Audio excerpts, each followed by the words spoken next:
Down in Pelto, Mass. Has got We generations of gray squirrels. That's where I take them. recently have a hard trap. Not that it's Chimbrows, but I figure that's far enough away. Well, the mice are There's so plenty of small, feed they and plenty of can't woods sit out on there, the hammer. and they're not going to cross the bridge and come back. Right. I'm hoping. Well, that's funny because that's where I bring all the woodchucks that I catch. Oh my goodness. Oh my. I started marking them because I thought they were coming back, so I caught like 15 of them. That's what I thought about doing. Actually, a few years ago, I had a feeder out in front of the house right from a kitchen window. And it was raining and the ground was soft, but he couldn't hear me, so I could see his tail sticking out from it. I snuck up. I was going to take his tail and just throw it. Maybe he'll get rid of it.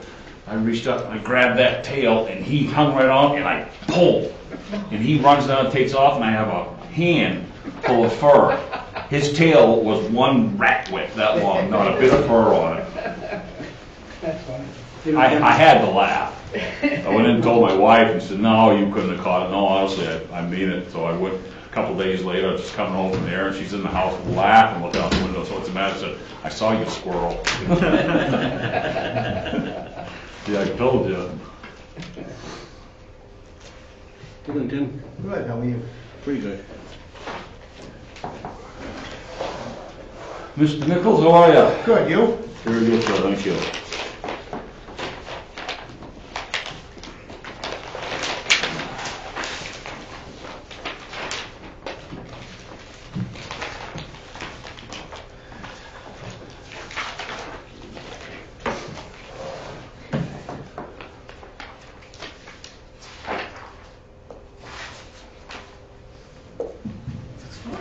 Cooling off. Give her a few more minutes, see if we have Caleb or Heather show up.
Thank you, kind sir.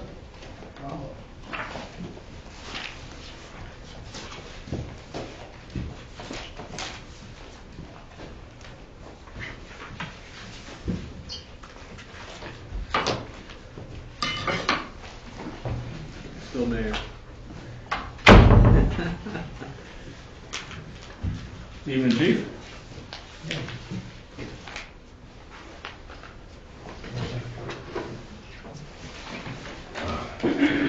Well, not that it probably matters what your name tag's on Caleb's desk. Oh, okay. Caleb's on. I can get them. Oh, no, that's okay. Don't worry about it. That's okay. We came up for a night. We're all familiar You got with each other. rearranged Right. from motor vehicle. As long as you don't try flying in planes, Bob, you'll be all What's right. the second Friday of the month? First and second Friday? Yes.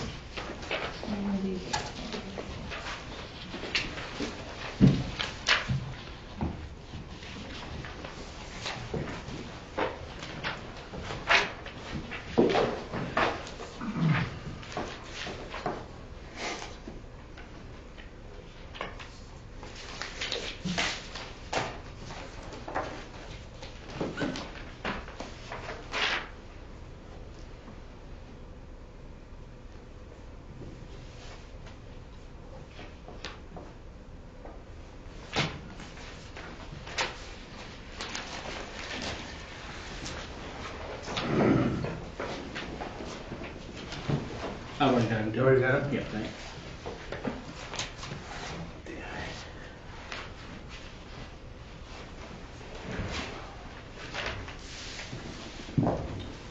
All right, I suppose we can get going, have a little show up here. All right, thank you all for attending the council meeting for Tuesday, November 10th. I'd ask everyone to join me in the pledge of allegiance, please. Pledge allegiance to the flag of the United States of America and to the republic for which it stands, one nation, under God, indivisible, with liberty and justice for all. All right, we have one moment of silence, please.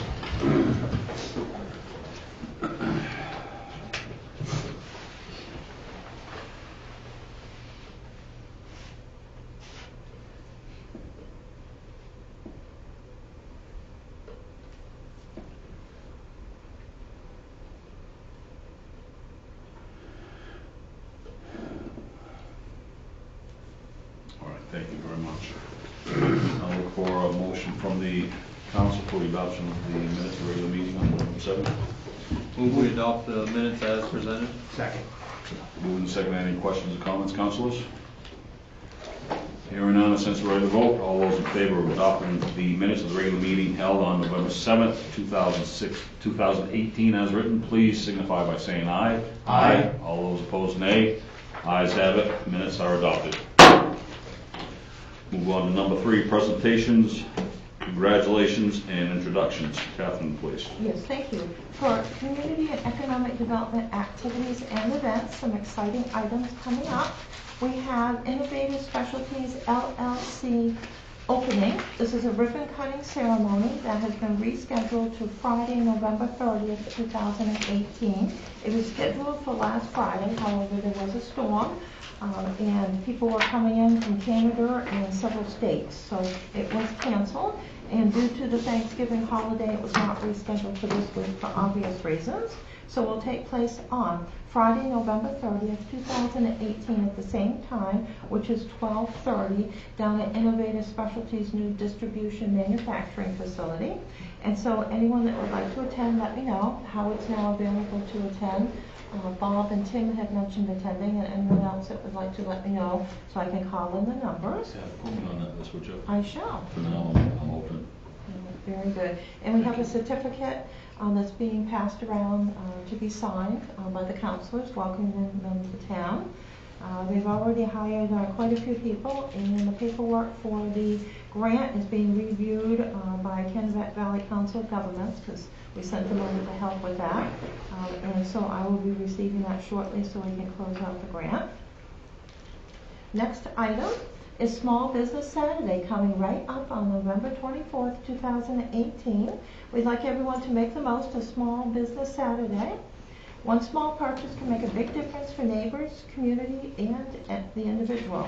Small Business Saturday started as a shopping holiday held on the Saturday after Thanksgiving during one of the busiest shopping periods of the year. Small businesses sometimes offer many similar discounts that large chain stores have, but without having marketing funds and dollars to display the price cuts. So we'd like everyone to join their neighbors this year on Saturday, November 24th, and make sure they shop local and support our community. But we should shop local every day, which many people do. The Heart of Pittsfield is planning a promotional event for Small Business Saturday, so more information is coming. The last item to mention for the activities is the annual Christmas tree lighting that is scheduled for Wednesday, December 5th, 6 o'clock p.m. at Hawthorne Park. There will be Christmas songs at the gazebo, tree lighting, sleigh rides, and refreshments. This is the opening event for the 200th bicentennial. So this is quite exciting, and we already have our store. And just to mention a few other items taking place, we talked about Dental Lace coming to town with their new packaging fulfillment center, so we're all excited about that. And our grant projects that we're working on are all moving forward. FedEx is now doing a pickup and drop-off at Walgreens, which is Rite Aid. So if anyone would like to participate in that, People have also dropped things off at the town office because FedEx comes here all the time. But that would be a convenient place for people to go to drop their items off and make arrangements if they can't fit them in the box or don't want to. And 2 new businesses coming to town. And this is in addition to the other items that are discussed are ongoing and being reviewed, especially for the industrial park. We have Sundew Studio, which will be located at 113 North Nancy Street, beginning in 2019. This is a yoga studio, which will be run by Holly Zagra. So this is absolutely wonderful, and it's at the Lancey Street Incubator or Small Business Center. So that is in the 2nd floor and a wonderful addition to the town. The next small business that will be opening is the one I've mentioned, has been looking for a location in town, looked downtown quite a bit, and has ended up at the Somerset Plaza and made a good arrangement for 5 Somerset Plaza, which is the former Kareem's location for the craft center. This will be a flower and gift shop that will be run by our own Susie Morton. So we are so excited. This will be great. And she's been bringing in all her flower arrangements and showing them off. So we're all excited about that. Thank you. All right, thank you, Catherine. Move on to number 4, public hearings and old business. There are none. Number 5, reports. Council committees, Finance Committee. No report this evening. Thank you. Ordinance Committee. No report this evening. Thank you. And Recycling Committee. No report this evening. All right, thank you, gentlemen. B, Board and Committee updates by Town Council's manager. Heather's not here for communications update. Doc, would you have an update for the Bicentennial Committee that you wanted to share this evening? Sure, just to reiterate the tree lighting on December 5th, and I just want to make a thanks to MCI for moving their concert to the next day to make it feasible for parents and folks to come. The boat launch plans are moving along. We've also been able to arrange for on June 19th to have a kickoff for the day, be a community breakfast at SVH. I spoke to Terry Vieira. I had to sit down with her yesterday, and she's really eager to move forward with this. So I'll be working with Bree Erickson, who's the new marketing person at SVH, and we'll get further plans on that. And basically, the hospital will sponsor it.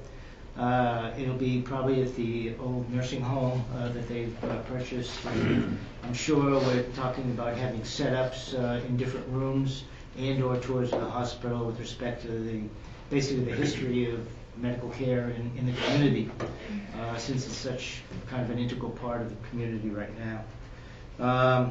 Terry herself has offered to be one of the servers, and I know it's early, but I'd like to call on any and all of the counselors, if possible, for that kind of special day to help, serve and meet the community folks. It'll be on the 19th. The 19th of June. I think all the councilors should do it too. And ex-mayors, ex-officio. Oh, wow. The Breaking up, you know. The 19th, when was it again? 19th of June. 19th of June. It's a Wednesday. 19th. Yep. And any idea about what time you're looking at? It's Still up in the air. so it'll be early, but I'm not sure. I'm going to meet with a committee probably starting after the first of the year, and we should know certainly by end of January, February. Okay. Exactly the time. So I think that'll be a good way to kick off the day. And we've got some other tricks and plans that we've got up our sleeve for the day. We've certainly we've gotten the Tim sample for the day also. So we'll be doing a lot with him, and we've got some other plans for the week as well. So more to come on that. So Howard, have you told the councilors about how they're going to be dressing up? Have not, have not divulged that yet. Probably very strategic that you don't. You're right. Mike, you're more than welcome to show up. I'd love to. I'll probably be working. No, I really would, actually. All set? Yep. Done? All right, Yep. thank you. Catherine, we can segue into your report also. All right, excellent, thank you. And I also was going to note, on the Bicentennial Committee, we've got some really good public relations media with pictures in the Morning Sentinel and a really long article. And then that was a great article, and then after that, the TV station saw it, and then they showed up too. So that was really good. So for the town manager's report for today, number one, Pittsfield Winter Sports Recreation Program for all of the basketball programs are all up and going.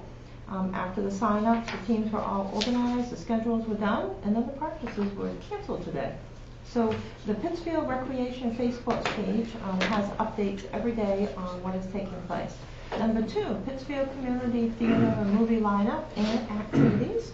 This will be published in the town manager's report, but basically we have Goosebumps 2 from November 23rd to the 29th, and we have Johnny English from November 30th to December 6th. The theater is closed in observation of Thanksgiving, but open on Friday after Thanksgiving. Special events are coming up. December 1st, the theater will host a live band called Timber. This showing will be sponsored by Manchester Motors in Manchester, Maine. On December 8th at 2 p.m. is our exciting free Christmas movie. The doors will open at 1:15 p.m. This will be Jim Carrey in The Grinch That Stole Christmas. There will be a free popcorn, free hot chocolate, and a drawing for gifts. January 12th, 2019 will be a fundraiser that is a chili corn chowder event. February 9th will be a fundraiser for the theater, which is a Valentine dance, which is great because there's usually not too many of those around. The Pittsfield Community Theater is looking for new members. The group meets the last Wednesday of every month at the Municipal Building Council Chambers at 6 p.m. Individuals must be a town resident, like the theater, and want it to stay up and running. So anyone interested should email pittsfieldtheater@myfairpoint.net, drop by the town office. We also have the golden tickets, which are available. Again, the theater is giving away 2 golden tickets for every book of 10 gift certificates that are purchased. That includes popcorn and soda that people buy from now until the end of 2018. The individual's name will go into a drawing for a golden ticket. A pack of 10 gift certificates of soda and popcorn are $45. So they're giving away 2 tickets, which gives people free admission for the entire year of 2019. And those will be selected on January 1st. They will announce the winner's name in the Rolling Thunder Express Facebook and all the other locations. Number 3, Pittsfield Then and Now Pittsfield History Book is going fast upstairs and at other locations. We'll be ordering more of them and expect that in 2019 many of them will be bought. Jay Woodworth has done a wonderful job on the book and wrote it with many people in town. Pittsfield Historical Society and the Historical Collection Inventory. The town is pleased to report that the historical collection of the town has been relocated successfully to the winter storage location while the depot renovations continue, and that's the work on the windows.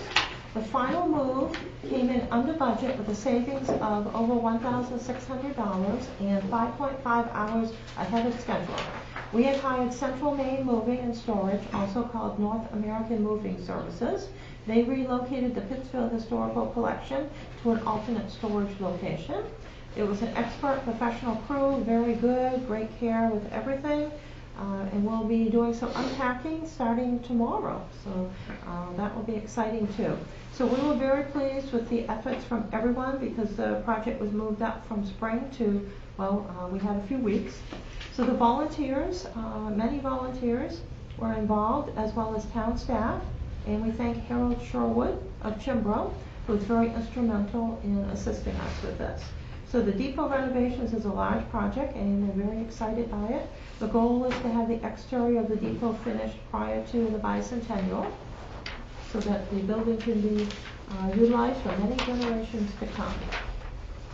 Number 5, Somerset Economic Development Corporation, SEDC, and the Kennebec Regional Development Authority, KRDA, are both economic groups that the town has been involved with for decades since their incorporation. Both groups have just created strategic plans. SEDC's is homegrown and completed in-house with help from the staff and the board of directors, and I just want to mention a couple of items because we're in Somerset County and this is the area that will help. They call it the end game. Somerset County has the end game for the strategic plan for SEDC for the upcoming couple of years is that Somerset County has a vibrant economy that leverages and preserves our natural assets, supports strong communities, and creates a high quality of life for all residents. So it's always good to strive. Strategies for transformation include infrastructure that supports business productivity and individual growth called broadband. Another objective is to develop a best-in-class workforce that optimizes business productivity and financial independence for workers, workforce development, both things that everybody works on in Somerset County, especially the town of Pittsfield. The last objective is to support strong communities, which is the quality of place. So there's a whole variety of strategies. Many of these are strategies that the town has and works on, and many of these are strategies that would be very helpful. They're looking at improving the recreational trail corridors in Somerset County that support physical activity, community options, and tourism. And we know that a lot of people come to this area for recreation. They're also looking at leveraging renewable energy resources in a way that reduces impact to the economic value of the county. And the town has been working with in-source renewables about a solar project possibility with our electric contracts. And so we had to sign up for the electric contracts again because they were running out, and if we didn't, we would be going into the regular marketplace and pay a lot more money. However, Vaughn did look that over and said that we could sign up for it for the next couple of years, and he would be working on some solar options for a community solar project. So this is quite exciting. And Somerset County also talked about the Kennebec River. Although we're not on it, it would help promoting the Kennebec River to connect all the communities on the other side of the county. And very quickly, to finish up on the first park, was not a homegrown activity. It was a full-scale marketing event with Marshall Communications of Augusta, which is a well-known marketing company in the state, and very interesting. So I basically went through a modern detailed exercise with KRDA over a 3-month period. That was wonderful. We learned a lot about branding and marketing, and so one of the purposes, besides the fact that I'm supposed to be working on this because I'm the marketing committee chair, is that this information can be brought to the town and we can use these strategies. So I learned quite a bit that was quite helpful that we can use with the Pittsfield Economic Expansion Corporation. And so very briefly, a 3-year goal was set for First Park for the sale of lots, 3-year objectives. They defined the target audiences, did a situational analysis, did a statement on what First Park is, created these avatars, which really are the people and businesses they want to, just a fun name for it, I think, the people and businesses that they want to attract to First Park, which we would do in terms of the categories that we would choose to market to. They did a SWOT analysis for the strengths, weaknesses, opportunities, a brand manifesto, a message map so everybody's on the same page, and tactics for branding, media relations, social media, website marketing, outreach, advertising, a timeline, and there are benchmarks for measurement, and a budget was put together. So this was a massive document here, which I don't think anyone has totally read every page, but has a lot of great information, and so we will glean some for ourselves too. And last but not least, number 6, the Earth Day Community Cleanup is scheduled for Monday, April 22nd, Earth Day in 2019. The town is pleased to announce that we are teaming up with Healthy SV and Maine Central Institute for a Community Earth Day Cleanup. In 2019, school will be in session on Earth Day, which rarely happens. Generally, as Donnie knows, they're never in session. I think this is only the second time in like 20 years. So this is great. The MCI students will be going over to the other schools and helping out. SAD 53 schools said that they would participate too. And then there'll be a later cleanup day in June when MCI has its regular community service day. Thank you so much. All right, thank you, Catherine. Before we move on, Heather, welcome. Would you have a update you want to share for the communication? No, we haven't. Okay, very good. One thing I wanted to ask you, when's you want to offer the next bicentennial committee meeting? The next bicentennial committee meeting will be on the 14th, which is the second Wednesday. 14th? 12. It's the 12th. The 12th. Yes. The 12th of December. Okay. Okay, it's 6 o'clock in the library. All right, thank you very much. All right, we shall move on to new business, ordinance 18-4, if you would, please, Michael. 18-4 to be set to public hearing on December 18, 2018. The town of Pittsfield hereby ordains the 2019 capital budget be approved as follows. Town offices telephone system, $10,000. Town offices tiling floors and move, $10,389. Municipal building generator replacement, $35,000. Municipal building wash and seal and repoint, $26,840. Police cruiser video system, $7,000. Fire station masonry replacement, $15,838. Airport grant match reserve, $90,000. Library capital reserve fund, $5,000. For a total of $200,000.67. No, 200,067. $200,000.67. Total projects reserves, $4,760,871. The funding breakdown, taxation would be $200,067. Funding by loan, $2,133,640. Funding by lease or purchase, $125,000. Funding by reserves, $33,000. Funding by special revenues, $15,755. Funding by theater loans, special revenues, $90,939. Funding by grants, $1,800,000.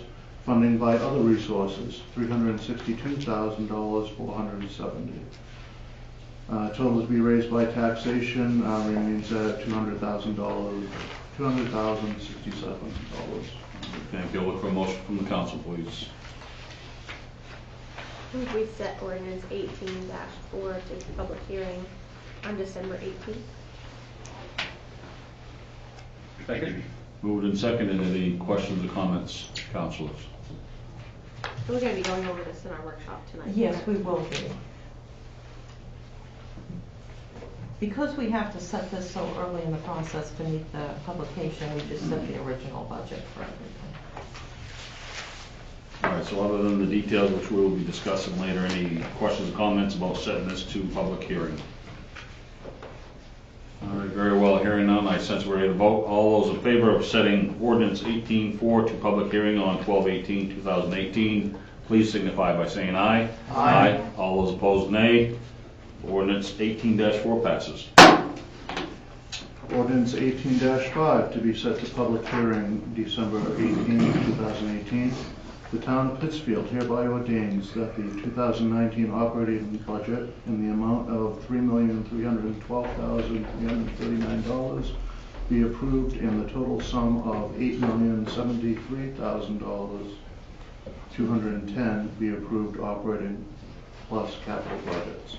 And further, that $1,579,593 be raised through taxation, that $303,507 be raised from estimated revenues, that $229,796 be appropriated from state revenue sharing, that $125,000 be appropriated from lease purchase, that $2,133,640 be appropriated from loans, bonds, that $33,000 be taken from reserve funds, that $15,755 be appropriated from special revenues, that $90,939 be appropriated from theater loans and special revenues, that $1,800,000 be appropriated from grants, that $362,470 be appropriated from other revenue resources, and that an additional sum of $399,510 be taken from undesignated fund balance. Thank you. I'll look for a motion from the council. Move we set ordinance 18-5 to public hearing on 12/18/18. Second. Moved and seconded. Questions or comments, council? What are special revenues? There would be a number of items such as trust fund income, reserve account balances, other types of revenues. For example, if you use the Pittsfield Economic Expansion Corporation funds, the Economic Development Revolving Loan Fund, if there was funds left in it. So it's a whole variety of items that we'll be discussing later on as part of the capital plan. Okay. Anything else, council? My apologies on the first one from the audience. Any comments, questions from the audience? All right, very well, council. Since we're ready to vote, all those in favor of ordinance 18-5 to be set to public hearing 12/18/2018, please signify by saying aye. Aye. All those opposed, nay. Ayes have it. Ordinance 18-5 passes. Ordinance 18-6 to be set to public hearing December 18, 2018. The town of Pittsfield hereby ordains that the 2019 Water and Sewer Enterprise Fund budgets in the respective amounts of $430,732 and $501,350 be appropriated from the respective estimated departmental revenues. For a motion from council, please. Move item 18-6 be set public hearing on 12/18/18. Second. Moved and seconded. Any comments or questions from the audience? All right, thank you. Councilors, any questions or comments? Very well. Hearing none, since we're ready to vote, all those in favor of setting ordinance 18-6 public hearing on 12/18/2018, please signify by saying aye. Aye. All those opposed, nay. Ayes have it. Ordinance 18-6 passes. Michael? Ordinance 18-7 to be set to public hearing December 18, 2018. The town of Pittsfield hereby ordains that the 2019 Water and Sewer Enterprise Fund capital budget in the amount of $646,500 be approved, and further that the $9,500 be appropriated from water sewer budgets, that $301,000 be appropriated from water sewer enterprise additional revenues, that $46,000 be appropriated from water sewer enterprise loan, that $290,000 be appropriated from water sewer standpipe reserve. I'll look for a motion from the council. Move we set ordinance 18-7 to public hearing on 12/18/18. Second. Moved and seconded. Questions, comments from the audience? Thank you. Council, questions or comments? All right, very well. Hearing none, I sense we're ready to vote. All those in favor of setting ordinance 18-7 to public hearing on 12/18/2018, please signify by saying aye. Aye. All those opposed, nay. Ayes have it. Ordinance 18-7 passes. Michael, please.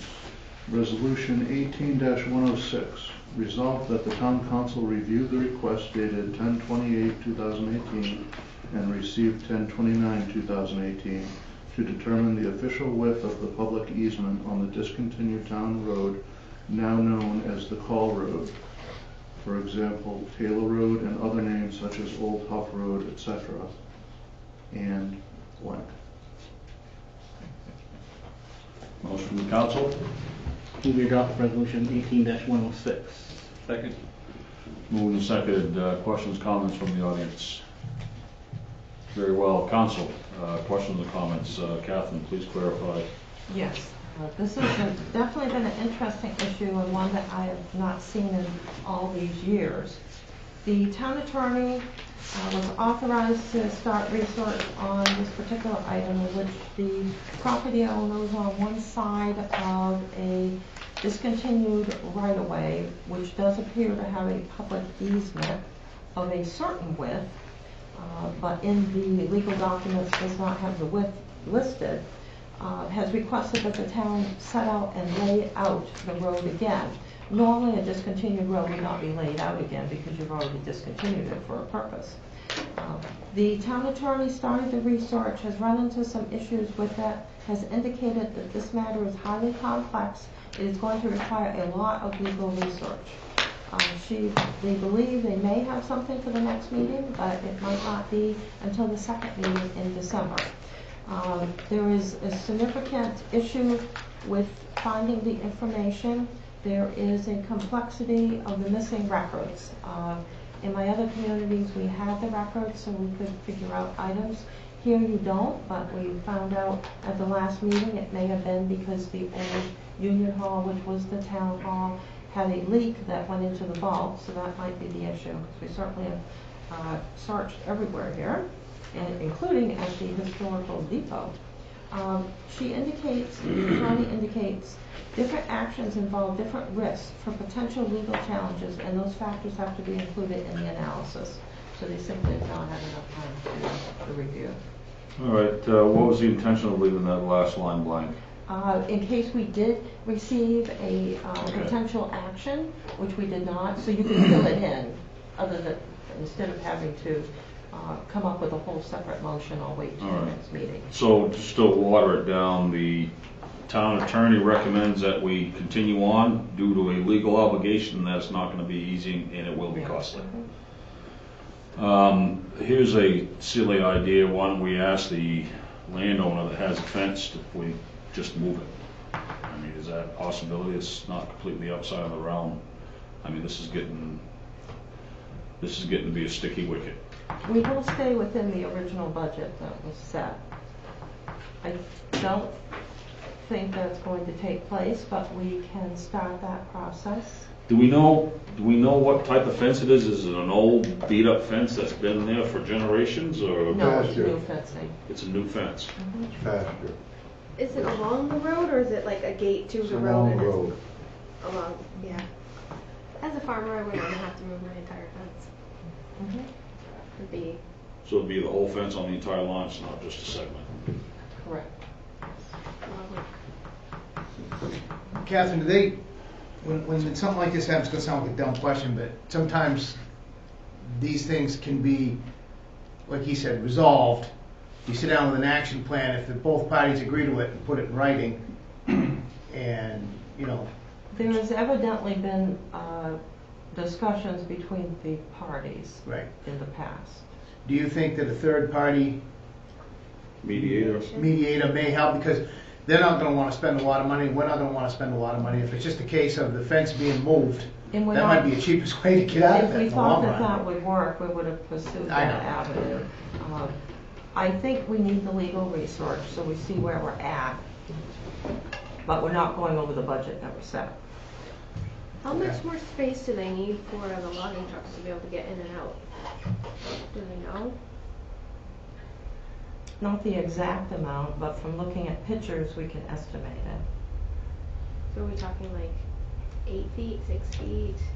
I think it's more than that. So is this a Legal road was 8'6", so he can't be any wider than that. Yeah.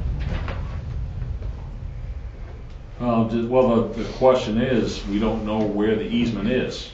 So it appears as though that fence on the pasture is encroaching on the easement. However, and we can't tell them they need to move it. We can ask them. That's going to be highly unlikely because they have no gain in it, and we have no legal standing as in the way of records or papers saying that, yes, this is what it is, and you have to comply. You know, we have a reasonable request by a citizen to identify that. So I don't know if there's a way that we can moderate. I guess if we can't come with that solution, we still have a budget, as Catherine has said. We'll let process go through as far as we can, and then try from there. Then we'll see what our options are Yeah. at that point. Okay. So if we're missing records and we can't determine where the actual set of the easement is, our next steps would be, just thinking down the road, our next steps would be what? We widen the road so that they have enough access? People would want us to set the exact measurements for the road, which may or may not be a reasonable request. So What we'd have we- to survey it again. Yeah. What we've always been taught in the MMA classes and other classes is that for a public easement that is legal, it is not supposed to be blocked. You're supposed to be able to have access to your property, but there is no case law on how much access you have in terms of widths. So this is an interesting item, which is why the town attorney is having trouble with it. It's not a normal request. So let's get the legal research, which we authorized, and we'll have it. And other towns that run into this will get advice from us in the future, because it's not your typical item. And then we'll see where we're going to go. We can moderate in the meeting of the parties. However, there has been discussions in the past. So are we looking to table this until we have more Yes, information? yes. So can we make that? Well, actually, Amended motion, or- I think one option, correct me if I'm wrong on the way things need to be done here, if we leave that blank line at the end and add in a statement said, and review at completion of attorney review. You can do that. Yeah. Yeah, there's a number of motions you could make. So I guess I would suggest if we put into that space, resolve town council as it goes, and other names such as Huff Road, etc., and review at completion of attorneys, and revisit at completion of attorney's review. So are we tabling this, or? I think we're gonna amend it, Howie. We're going to amend it Amend and it. then revisit it. So with that motion, if I still don't have the information for the next council meeting, it just won't be on the agenda. We'll bring it back. It's got to be, we need to deal with this in December. So it'll be an open issue until we have resolve. Okay. And that'll happen when the attorney attorneys have completed their review. Is So that who made reasonable? So who made the motion on the resolution? Did you? I can make a motion Did that. you open that- it? So you just have to fill that in and then we Just, can. I'll make a motion that it amended to read as as the mayor had suggested. And revisit upon attorney's review, Correct. completion. And revisit upon completion of attorney's review. Review, correct. I'll second. Bernard, you had your hand up, something you My wanted? understanding that the person who wants this review done lives on the far end of this road, on the Johnson Flat end, On one of the ends, yes. in the Johnson Flat end. Yeah. Why can't they haul the stuff out by his house? Well, that's one of the other options I think that we can revisit. I don't see why we couldn't get these two parties together and sit at a table and say, okay, this is I what tell he you why, wants. he doesn't want to tear his road off. Mhm. That's why they can't haul, he doesn't. Yep, want to I haul it. understand, although their request is completely, well, reasonable, I guess, is debatable to some, but it's a legal request. Yeah, it is. So we are obliged in that matter to follow through. It was worded well. All right, so we have a revised motion. I'll second that. Okay, very well. Any questions, comments on the revision, councilors?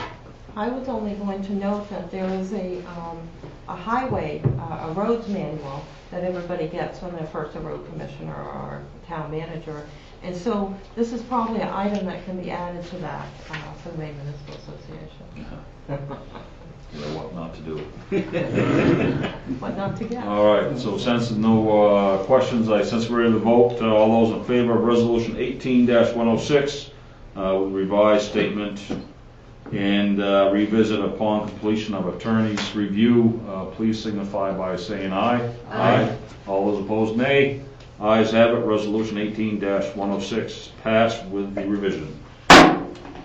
Resolution 18-107, resolved that the town council abate the real estate property account 2322 for the following years. 1, 2016, for a principal in the amount of $98.98, plus costs and interest, for a total to not exceed $177.46. And 2, 2017, for principal in the amount of $101.43, plus costs and interest, for a total to not exceed $166.81, as the mobile home is not in the town and should not be taxed.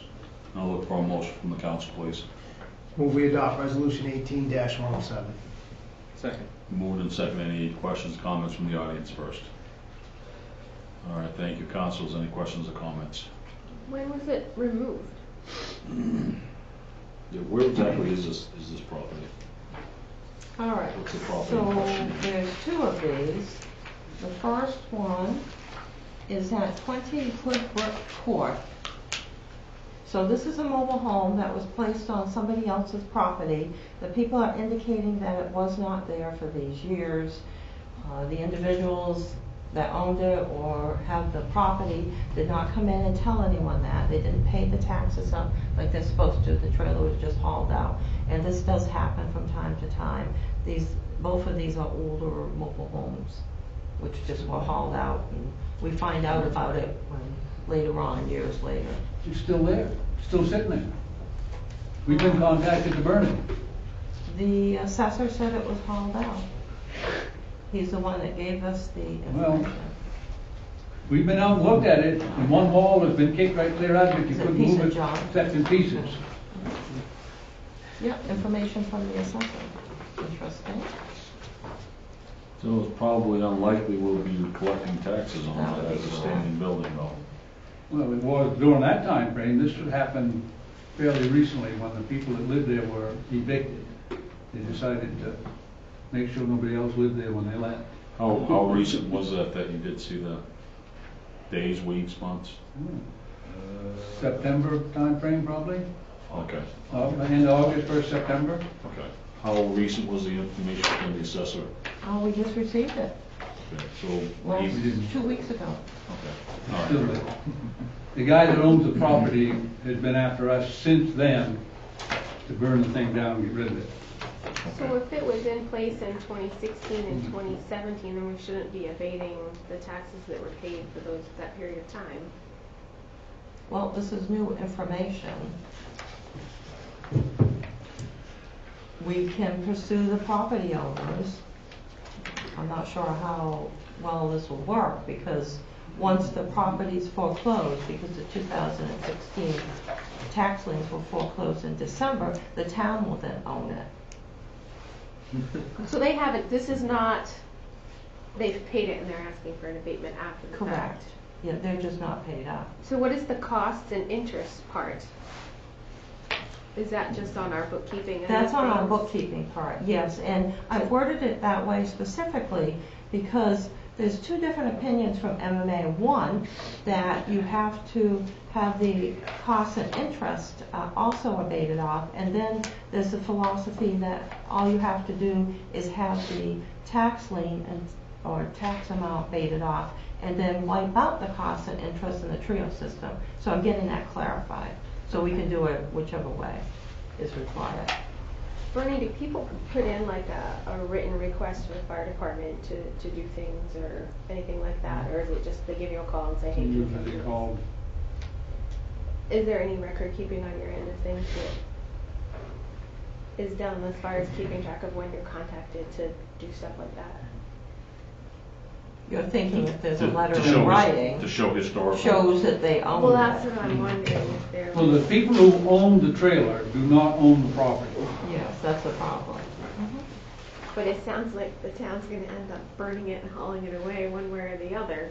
Well, we'll burn it, but they'll take The care of it. landowner, once it's on the ground, he'll take care of whatever the debris is that's left there. He's got a big hole out back there where they dug out ledge. It'll take 5 times more than will be left of that thing to fill. Vernon, let me ask you a question. That's not an obligation of the fire department to do that. You use it for training only.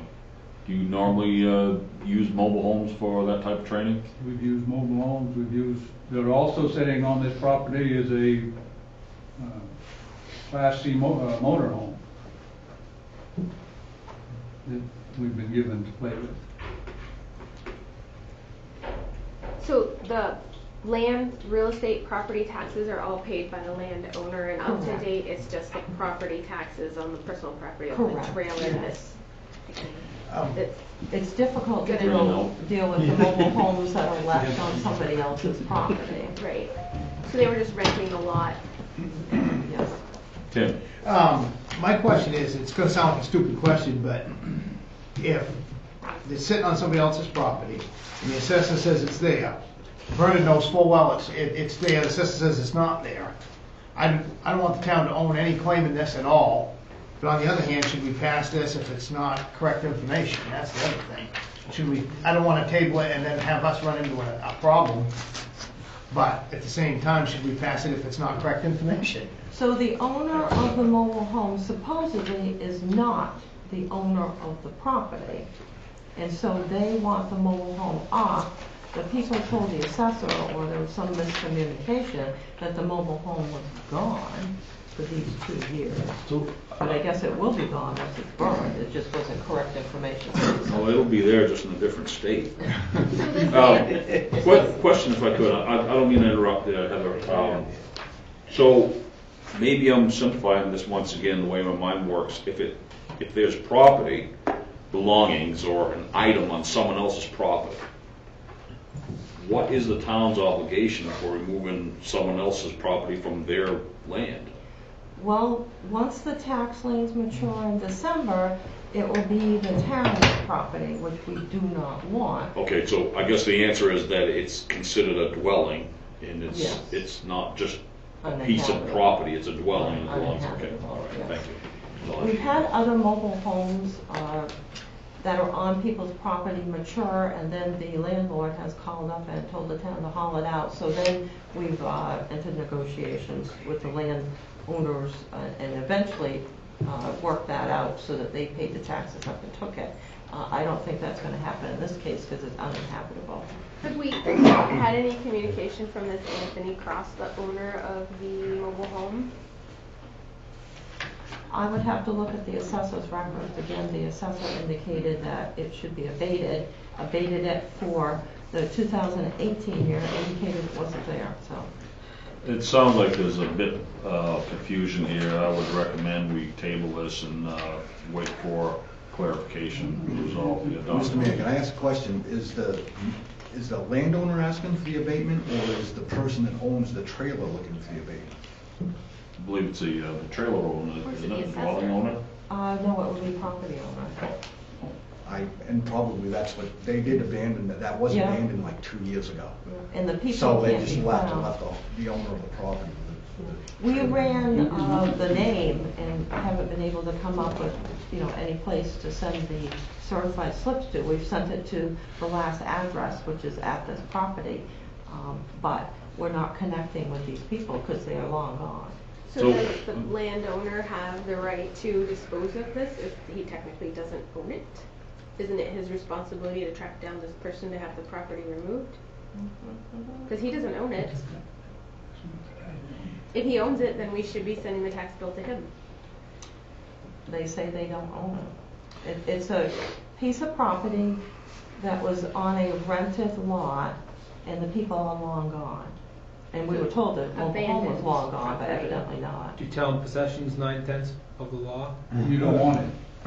Oh, he doesn't want it? You Which don't is how want the it. fire department got involved. So the smart thing to do, I think, would be, and again, I think Bernie should burn it, and I think we could, but I think we gotta get some clarification before we go any further. Well, here's another, I want to throw this out. Okay. Total amount is $350, $360. We're going to spend that much in effort and time and fees and all kinds of handling. There's nothing I ought to think about. It's been 2 years done. We're not going to get blood from a turnip. No. Possibility we pass this, let it go, burn it. You get your men together and bring your marshmallows. Who's asking for this rebatement? The property owner. We were Yeah, but told who is property- this property owner? Because the guy that owned this is not named Cross. Correct, it's the owner of the land. Is that Anthony Cross? Is the No, owner of the no, that's land? the, No, no, no. supposed Jim, owner, so- if it's even the correct owner Cause, of the mobile home. Yeah, Jim Moorhead owns the land. 'cause this Anthony Cross would be the one to ask for the abatement, nobody else has an interest in the property, because nobody else He didn't owes own money it. on that trailer except this Anthony Cross. Correct, but they're long gone. So Right. what happens is these are left in the town's records, and then it will foreclose in December, and the town will be the owner. So we're just looking at a piece of abandoned property. Which is a small amount of money on the books, but we've Which is all, a abandoned property, which is the dwelling, the mobile home. Right, so not what the are the real rules estate. on abandoned property? Like if you rent a storage unit and you don't pay your rent, it reverts, the contents revert to the storage unit owner and they can dispose of it as they want. So what are the rules But I as don't far think as- there's value to it that the landowner wants to take. Well, there could be no value to whatever's left in the storage unit either, but it reverts so that they can clean it out. You know, they get possession so they can clean it out and then be able to rent their property, which it sounds like this guy hasn't been able to do anything with his property for 2 years or 3. so basically what we've got is a tax lien on the books that will mature in December. The town will be the owner of the piece of property here, which we don't want to be the owner of.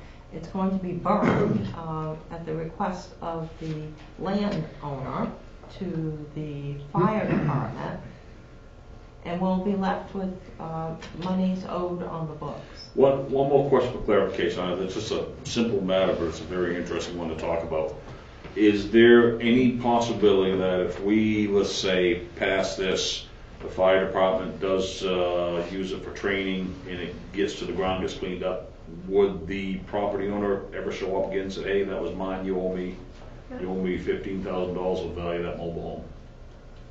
Could we leave ourselves open to financial liability if this person decides to come back? I doubt that's going to happen, but I can contact. Well, them. They yeah, just- possibility may or just- may not, but I would like to think that we didn't save $350 or so and pass this, and 3 or 4 years later, the guy shows up, hey, that was my home, what are you doing? One of his relatives. Yeah, well, you never know. I mean, No. it's I mean, prepare for the worst and Well, hope for the a whole bunch best. of new information tonight. Or do we let the tax lien We mature usually make a donation. and then can we write it off at $350? It's about the same thing. So if we let the... I know we if- have to have like our $350 in the budget to cover, Oh, yeah. but it's the same thing. We're going to be missing that $350 one way or another. If we let that mature and if we take ownership, then we can do as we please. I think we're better off letting it mature, then we own it. We're Take gonna burn ownership it. and then burn it, because if we do it now without full ownership, I mean, I'm not a lawyer here, I don't know if I'm really that far off though. All right. Or we could table this and get some info from the town attorney and bring it up at a later date. Because we got a long ways to go. We'll contact the Maine Municipal Association. So basically, I think either way, it's not going to be great because of the new information here. But you could table it, and we will leave it on the books for a while and see what we get for info. I'll make a motion that we table resolution 18-107 pending a review from the town's attorney. Second. Moved and seconded. Questions or comments on that, council? So one last thing. So we're talking about 2016 and 2017, and the assessor assessed no value or taxes due for 2018. He already abated it. Can he do that? Yes, under the law, he can do that. Even though, why are we being asked to do 2016 and 2017 though? Because the assessor under the law can only abate taxes within 1 year of the Current tax year. commitment, so these other ones are too old. So he actually went out and looked at an empty lot to abate it? Sounds like you didn't. but if there's still something Because it sounds there, like it's not an if empty it's still lot. there, then that's an inconsistency. Well, that we that's the should also inconsistency clear up. as to why we're going to table it, 'cause Right. there's too many questions. We Right. can't, in all good order, make a reasonable decision on this the way it is now. There's been a dozen different points, all conflicting, brought up. As you know, we're going through the process to obtain a new assessor. Although, okay, anything else, council? All right, all those in favor of tabling resolution 18-107, please signify by saying aye. Aye. All those opposed, nay. Ayes have it, resolution 18-107 will be tabled. Michael, please. Resolution 18-108, resolved that the town council abate the real estate property account 2335 for 2016 for principal in the amount of $74.74, plus costs and interest for a total of not exceed $149.65.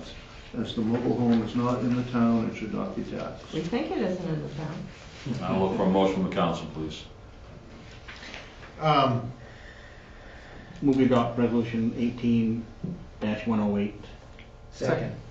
Moved and seconded, audience comments, Where questions? is this? This one's at 111 Rice Street, and it is Oh, gone. that is gone. That's the one they tore apart and, Well, that's the, yeah. that one didn't. That one is. Transfer station. Yeah. I'm sure of that. So it's being repurposed. Yes. For what year is that for? 16. Is that the one that was like on the corner and it was in the wrong spot and it just kind of appeared overnight or something? And we told them we had to move it, No. No, that's the corner of That's Livingston. Street. That was on Livingston Street.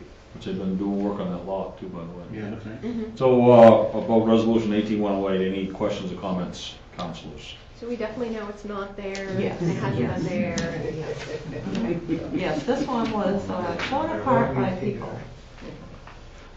All right, anything else, council? Very good, not hearing any, since we're in the vote on resolution 18-108, all those in favor, please signify by saying aye. Aye. All those opposed, nay. Ayes have it, resolution 18-108 passes.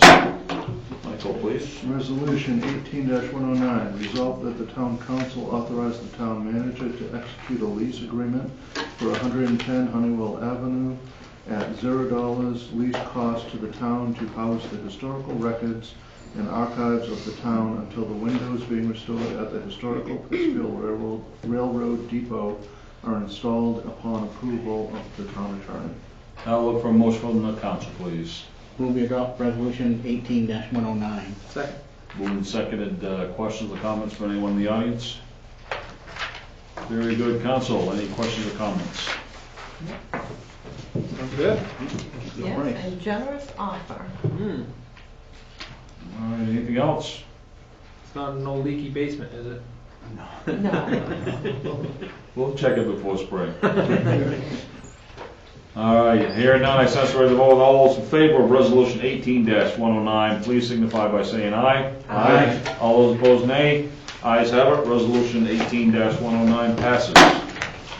We will move on to discussion items. Catherine, please. Yes, very briefly, we have financial reports. So the financial reports as of October 31st, 2018 include the financial data for the town and the reconciliations that the councilors are interested in.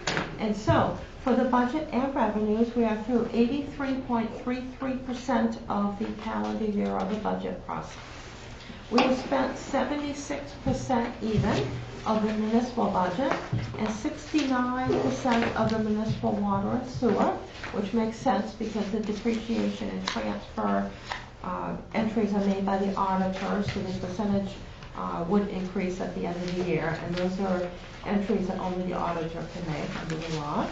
The revenue collections report is also for 83.33% of the period. We have collected 56.9% of the municipal revenues, which is very, very low, and have collected 61.6% of municipal water and sewer. And so this, as a cautionary, we are looking over the revenues daily here. We're on the countdown. The excise tax collections comparison from this year to last year at this time are very good. We are $35,719.11 ahead of 2017 collectibles. So the excise tax, which is one of our biggest revenue sources, is coming in well. State revenue sharing, at this time, we are $25,624 ahead of 2017 collections. So that too is also very good. And the remainder of the financial reports are self-explanatory. All right, very good, thank you, Catherine.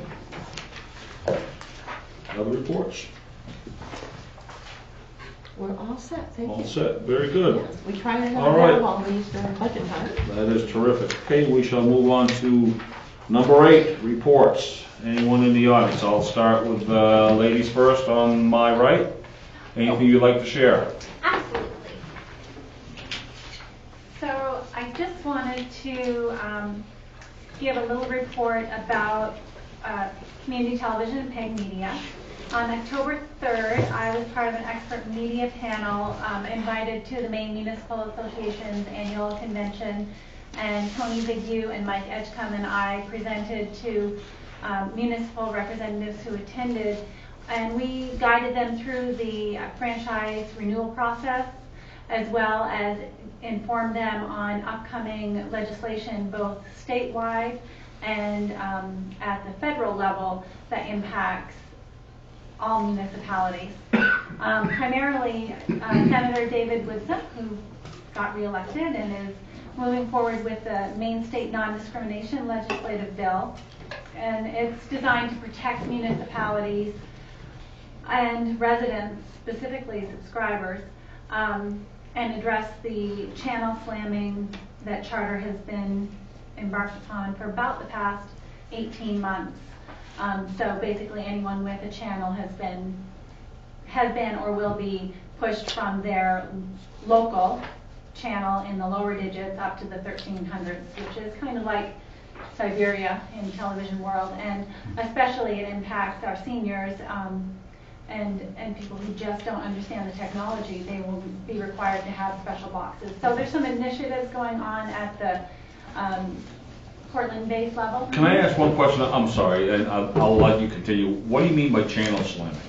Is that the term that you use? That's the term that's the term that's been used. I didn't create the term. It's been around. No, I've never heard it before. I just don't know what that is. Oh, it was in my report last year. You didn't read all pages, Michael.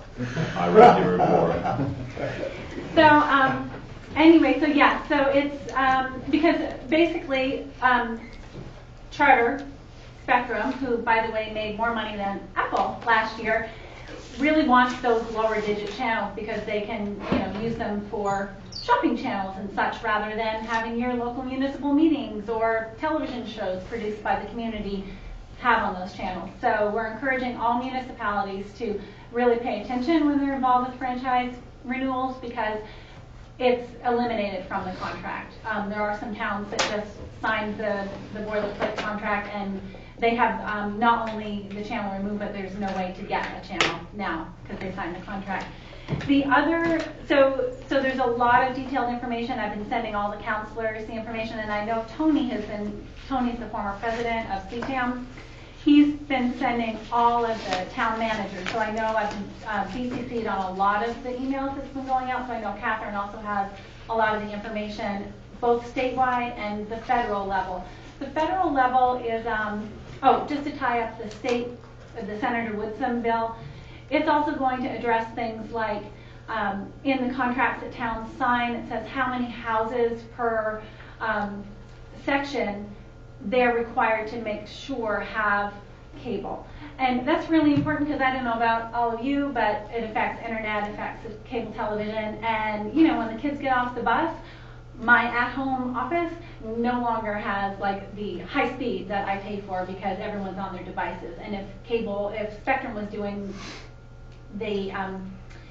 if Spectrum was honoring their contracts, your cable and your internet wouldn't be affected no matter how many people loaded onto it. So that's at the local level. And then at the federal level, in my report last year, I said, I reported about the FCC passing to eliminate the Maine studio rule, which required local TV broadcasters to have brick and mortar studios. And so now in their deregulation efforts, they're only required to have a toll-free number. And so the cautionary thing is that, which actually could be good news for PEG Media, is they'll be the only source, the primary source of local television and media. So the FCC is at it again. And this September, they voted to further deregulate the cable industry in such a way that threatens traditional municipal regulatory control over your town's communication networks. And so I have no idea, a couple hundred pages that Tony would have sent every town manager about this legislation, but what it basically means is that the cable companies will stop paying franchise fees to your towns. Which, for towns that are not using the franchise fees the way that it's supposed to be, like to go into funding community media, will be most effective because they've absorbed it, as Pittsfield is aware, into your own town budget. Fortunately, you've only been collecting about a third of what the cable company is actually collecting. So you're only getting like 23 instead of about 50 or 60 that you should be getting. But, so you'll only have to worry about that extra 20. But, you know, cities like Waterville, where they're getting $180,000 a year in franchise fees and then some, they're going to have a lot of work to do to fill in the gaps that they've been sugarcoating with the PEG fund. So that's all I had to say, just to like read your emails, especially if they come from Tony Bigu, because he's been in this industry for 40 years and everything he sends you is important. And I know it might seem tedious because it's a lot, but transparency in government and access to community media is really on the line right now. And you know, like I said, Spectrum made more money than Apple last year. They are not a local small business. So that's all I have to say. Thank you. All right, thank you. I got a quick question. Ray, not to belabor this, but I've got Spectrum, and I used to have Time Warner before they changed over to Spectrum. Time Warner used to have, we had 3 public access channels. Channel 2 used to be Newport and Nokomis. Channel 5 used to be us. And Channel 11 used to be Fairfield's community thing. Now, I know in Augusta, they still have a community channel, but yet Spectrum up here does not. They keep those low-end ones open. And I was just curious, what's your opinion why they're keeping those open like that? I'm just curious if you know. Why they keep them open? Yeah, because they're just blank now. Well, it probably because I can only speculate, and it has to do with, like you said, you're getting Nokomis feed, right? It has to do with the hub. So, and this is a very sort of like confidential thing. Spectrum doesn't want to know anyone. You'd probably be able to get a more accurate answer from the guy or a woman who plugs in your cable. But like the Fairfield Center, they have 9 towns that plug in to Fairfield. At any point, one of those towns could say, hey, like if Waterville decided, hey, I want my own channel. I don't want to support what they have going on over in Fairfield right now. But if they wanted their own channel, they could require that from the cable company. But mostly, you know, most of the towns either don't want to or just don't want to support a cable station. So they just accept the feed that comes out of Fairfield. And it's a money thing. It's easier for Spectrum to network 9 towns or 12 towns together and do it that way. And why they keep it open, again, it's probably a money thing. They might feel beholden to certain contracts. I don't know. But I know that if you have your channel turned on, you're less likely to, well, I mean, there's a whole lot more I could say about it. I'm just like, turn on your channel. You could have turned it on for free last year. You can turn it on for real cheap this year through Central Maine Media Alliance. After that, I mean, I don't know what you guys are going to do except probably possibly start paying the cable company. I was just curious. Thank you. You're welcome. All right, thank you. Anyone else in the audience have anything they'd like to discuss? Comments, questions? All right, very well, thank you. Matt, let's start with you, please. Anything you'd like to... I don't have anything for you. Okay, very good. Heather? I had some complaints about the roads in our first little foray into snow last week. A couple roads got missed. Like so, what? Huh? Like what? June Court got missed. June Court? Yeah. June Court got plowed first trip around. When I went by it the second trip around, I said I'll get back to it. I didn't get back to it, so I had other guys out plowing. I said, when I got the complaint, I said just go over and plow it out. So it did get plowed. So we fully staffed yet? Are we still Fully looking? staffed as in what way? Well, are With we? everything I have. Are we staffed to where we're supposed to be now because of the extra plow routes, or are we waiting until January for the new We'll budget? wait till January. For the new budget Correct. to kick in for that. I have told him he can hire part-time help, I okay, have but it's part-time, hard but to they're do doing that. other things. I still have all my old plowing responsibilities, snow removal Yes. responsibilities. I saw So the I'm new. using, huh? I saw the new snow plow on the No, that was your sidewalk. imagination, that wasn't real. Really? It was working really I wish it good. wasn't. Yeah, no, yeah, it was working good. Yeah. They haven't learned all that it can do yet, but I do know this, it'll move anything that's in front of it as far as snow or ice goes. Good. Yeah. But I think first storm is always a challenge trying to figure all that out. I mean, you're throwing When you new gotta- roads and new routes and new people and new equipment at things, then Well, when you got, it's to be expected. exactly, you've got a crew that's never plowed roads before, Yep. okay? I think, other than in court, they did a great job. Good. First trip out. I do know that I'm using about a third less sand Even better. for the two routes, Yeah. not all the way. Not across. all over it. Somerset Avenue was excellent. Yeah, but I was late tonight because the wing plow came off the plow truck. Castle nut loosened up, so we had to go straighten it out, get it back to shop, get it put back together, and stuff on the road. That comes with the plowing. So not everybody's gonna be happy with any guy that plows. No. Okay. No. That's Yeah. No. The other thing I had is I took my recyclables to the transfer station, and that sign still says clear glass only. And I've been asking for 3 years now to get a new sign. Maybe just put a white piece of tape over the clear part and just get all glass in there. I don't know. Do you have an idea how much people are looking at that and not tossing in all their glass, or? No, because we don't want to put colored glass, because we're already having a problem, because people are throwing away everything, window pane glass, plexiglass. So when people bring glass, we kind of educate them as they come in, because there's some things we can't put in there.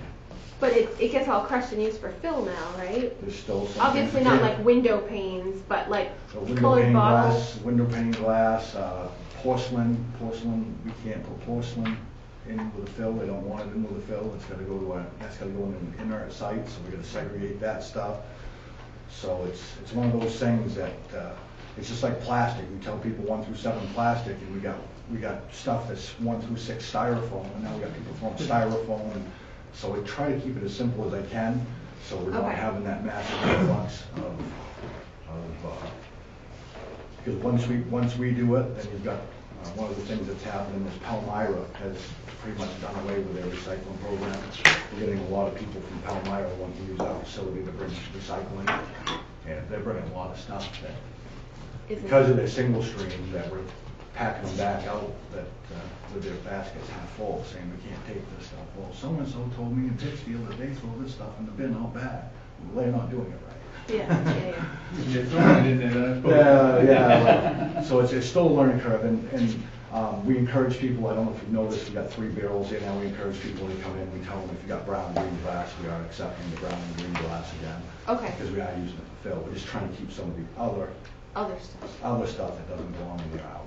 Okay. Because people tend to bring in their china dishes, and yeah, it's been growing pains now that we got the new crusher, so everybody thinks that everything that's breakable can go into it. So. Mm-hmm. If you want to look at the positive, at least they're thinking about it. They are. Dishes, who would think about recyclable glass? Oh. Give them A for effort. That's right. We need to hook up with like a crafter that likes to do something with broken dishes. They go to the Dude, my reuse ex-wife, she's good at reuse throwing bin. I Oh, had she another- agreed? I had another question here on the tax acquired property list that's here. The Anthony ones are still on here, and at one point we said that we needed to do some research on that, and they're maturing again. The assessor has all of my information on that, and I'm awaiting the full review. And is that going to be done before the end of the year?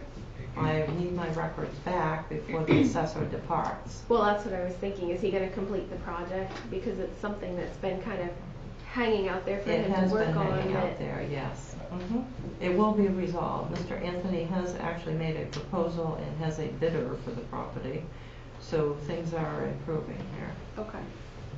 It was just kind of Yeah, hanging out that there. definitely has to be resolved. Okay. A new assessor may need to get involved. That's all I have. Thank you. All right, thank you, Heather. Doc? I have nothing else right now. All right, thank you very much. Tim? Congratulations to the two new businesses that are going to come in. You know, we'll take whatever we can get, small, large. And I wanted to wish everybody a happy Thanksgiving and safe travels.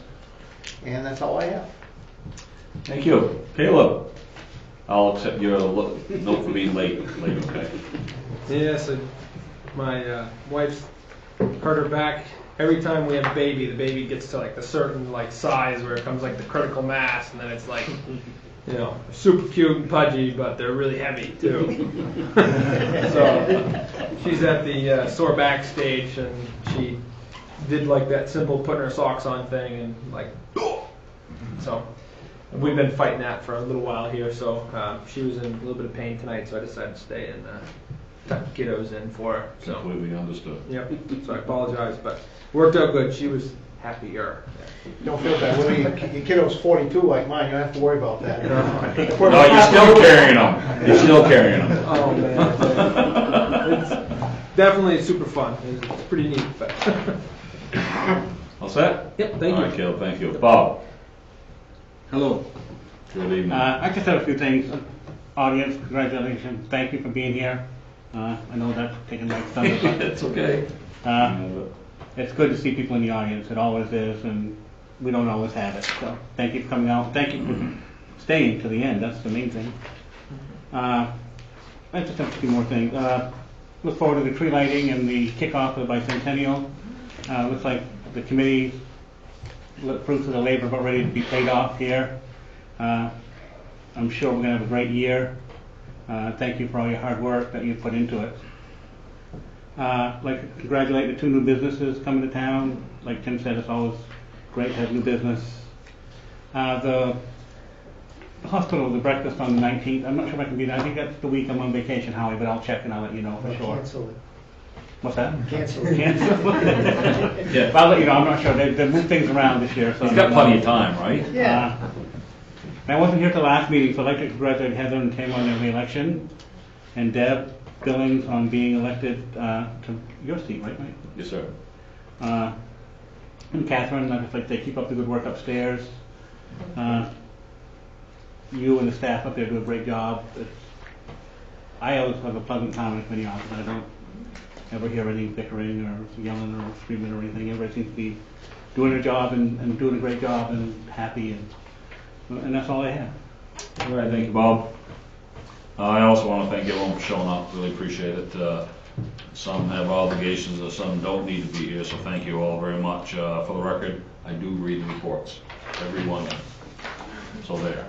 Might forget them, but you read them. So one more thing I do want to reiterate what Bob has said, and I've said it before and I'll say it time and time again because it can't be said enough, and not because the employees are here in town. I think every employee in this town is very professional. They represent the town very well. It's a difficult job, even in the best of times, and we all know that, but you know, it's not the overused and old cliche, but having the town just like a family in a team, and thank you all very much for doing what you do. I've never heard any complaints on how any of you represent. It's good to see you here, sir. It really is. All right, so that's all I have. I'll look for a motion for adjournment, please. Move to adjourn. All in favor? Aye. All right, we are adjourned.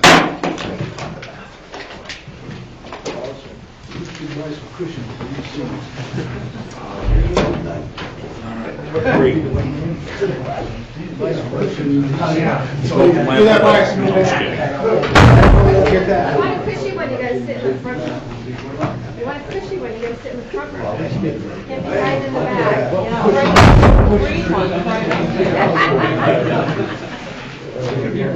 They bring your own cushion.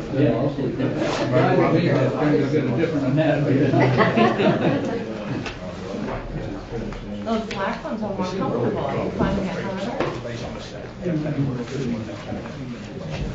Use the green ones. Those are $5 I know. By the time that one out, it's like.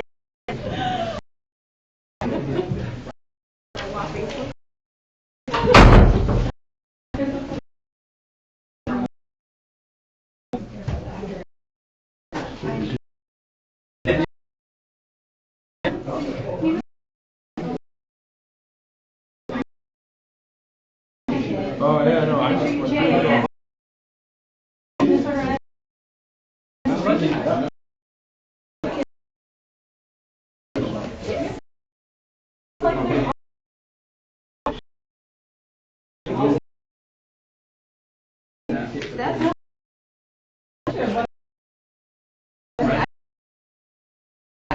Like if there's something on, what is that?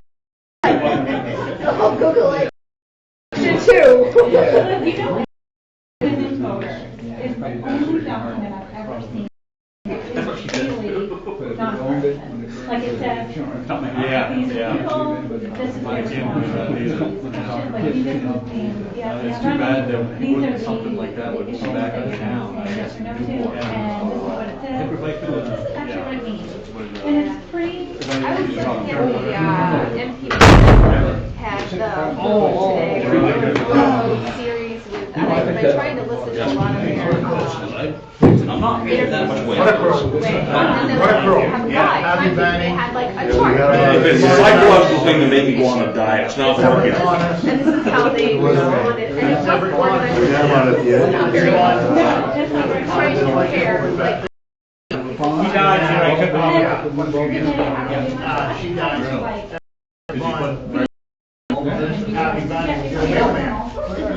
Yeah.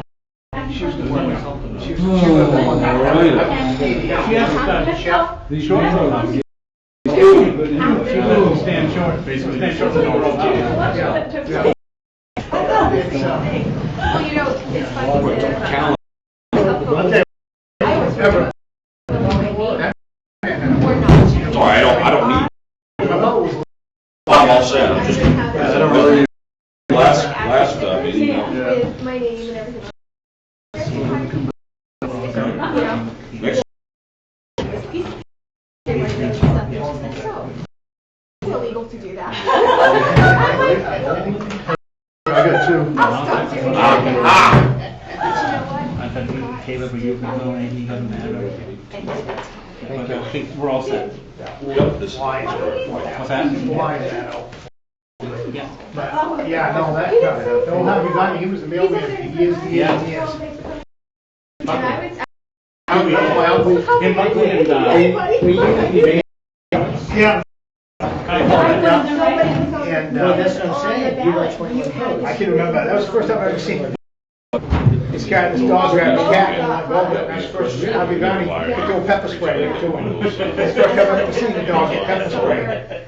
Rolling his eyeballs in the bushes. By my house. Went to do the mail, Tend to waste more dog time. had this cat by the mouth. Yeah. Like, oh, You think I do like about it? gonna kill Instead him. of writing And things he on told me, like, chocolate oh, list, I twice, remember it. put And I don't that. say like. Okay, that's why I Have a was sweet like, cigar. Why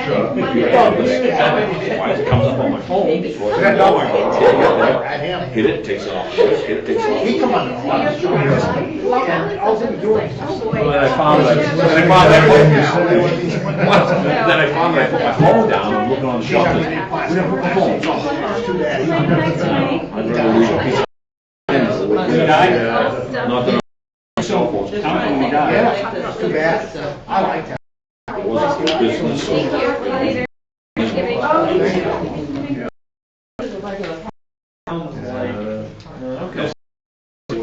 Thank you, Catherine. I mean, did you know how the Oh, yeah. you know, the one thing that. The son's name, what, David? The old Mercury switch, no. I was not there. Six. Have a program. I don't know who's in it.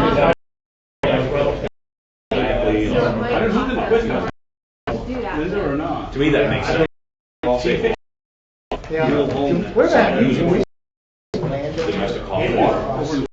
I It's very smart, right? don't take a shower, wash. He's asking us Before, It'll cycle. I mean, whatever it A lot may. less. Charlie. It'll cycle if you maintain the temperature. I'm surprised he's still alive. He was a wild man before. Didn't even look at it. Walk like this. Makes Yeah,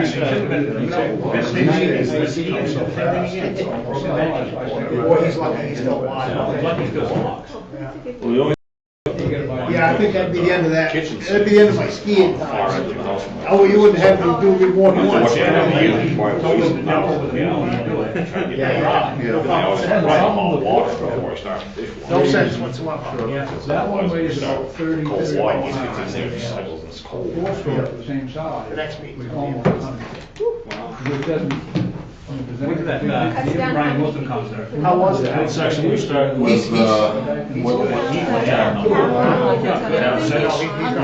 No, they almost carried him on stage. That I passed out. Maybe 10, 6. That might be a little bit. But you know, they took a few albums, so we'll play something. That whole album. Size. Play all the Capital item, I think. You never see what groupie that was That's too bad that he's that bad. Oh, it's an interesting exercise. I actually thought it took longer than the zero. You know why I saw him process. about 3 years ago? He was 80. Time he spoke by Frankie Valley. I saw him and he was out there. He was 80 something, 86 or 7. Yeah, I was there that night. You were there. It was up in Orno? Yeah. Yeah. He's still. And he sounded good. All right, folks, we're ready to roll here. As long as we can get, I guess. All right, let's go ahead and get started here. So, on this evening, a review of the budget presentation. So we briefly went at the beginning of the meeting. I passed out page 3630, which is in the budget, which is the 2019 capital budget, which indicates all of the different projects in a different thing. On to tab 6, which is the improvement 2019 to 2020. And then as always, we have 5 additional projects for planning purposes.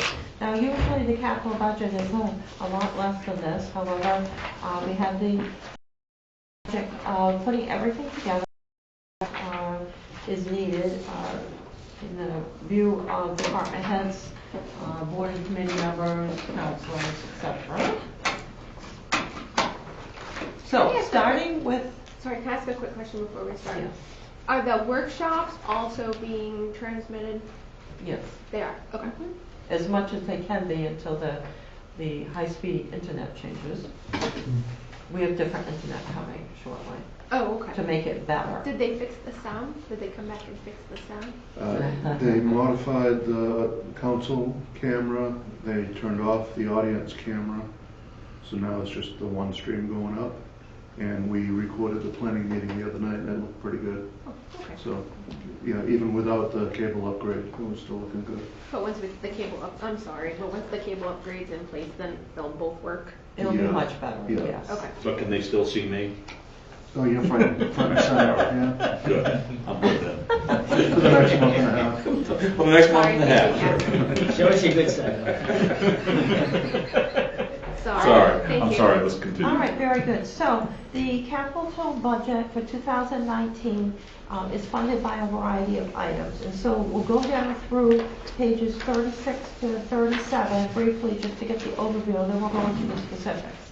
So for the capital projects that are funded by taxation, which were listed at the beginning of your first ordinance, we have a number of items. They're usually the smaller items or the ones that are more necessary to prove that we have the funding available for projects. And so the amount that would be funded by taxation is $200,067. This is for regular departments, excluding the water sewer, which is further down. And so basically, in the budget, we had an increase for the capital budget in 4505, going from $105,000 up to $200,067. A figure that is difficult to pronounce because of all those zeros. That is an increase of $95,067. There were just so many items put forth, I could not keep it within the $105,000, which is an amount that we've had for the last several years as we struggled with our budgets with the personal property tax. Items go as they're removed and newer personal property has come in. The personal property is not taxable in most cases under the new state law that's been going into effect for 6 years. And so the projects are a telephone system that has been mentioned to us. We have a good system now. It's just extremely complex and very old. We need some passwords. If we were to acquire those, we might be able to fix things, and we can look again. But I've never seen the passwords to the system that was set up in 1997. Next project is one that was mentioned about the carpeting being the original, and yes, that is true. We put that in the budget before, but it was not approved. And so rather than dealing with carpeting and all of the issues that could happen, we've got tiling, which actually would be much more economical for the town. Because everything has to be moved in the offices, this is not a project that the Public Works Department would move us around. We need a professional mover. And fortunately, when we did the historical records archives move, we found a really good company. So we can probably beat them down a little bit on the price, so they'll come in under budget. Municipal budget generator replacement. I know we've talked for years about fixing this generator, that it has total capacity, but the electrician that Michael had come in and look at this indicated that it simply is not the right one. It doesn't have enough capacity. We need a different generator. The municipal budget wash and seal, repoint the building, is an item that we discovered, not realizing that there was an issue along the side of the building. When we had a company come in and look at the foundation work for the back and front entrance early this year, they indicated that the bricks were never sealed, and so they are leaking, and so the building needs to have a wash and seal repoint, and there's more details behind that. Project number 9 is police cruiser video system. These have been found to be very helpful, and it's good to have a record of the safety of the officer and just to know what's going on. And so that is a good item. Fire station masonry replacement is an area along the section of the fire station is actually deteriorating at an alarming rate, which was found by the foundation company. We didn't realize that. And so that is work that we have a price on. And of course these can go out to bid. There aren't many masons is the problem. So we're still waiting for the work that we commissioned on the front of the building.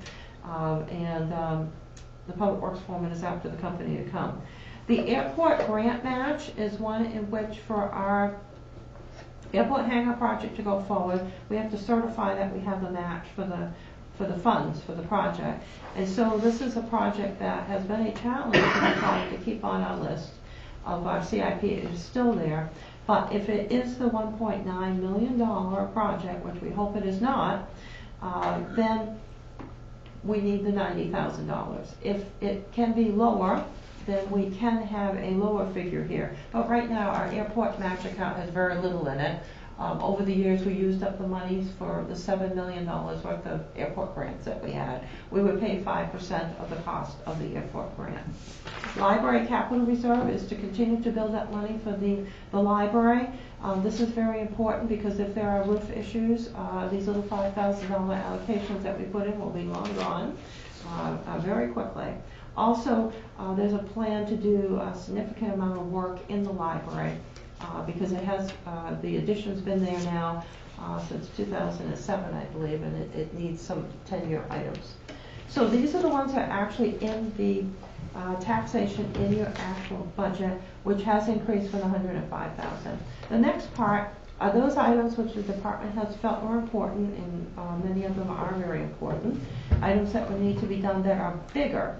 There are larger items, or they're more long-term items, or they're items that we would never fund through the property taxes, just because of the type of item they are. So, people were interested in using the Pittsfield's future funds, which were the former Maine PERS monies, former Maine State Retirement System monies, in which we got the windfall back. Of the 1.9 million that we got back, an allocation was made for matching the employee's retirement, because that's what it was for, and that we would do it locally because the monies were given back from the federal audit that the state had, in which they were told to give the monies back to the towns.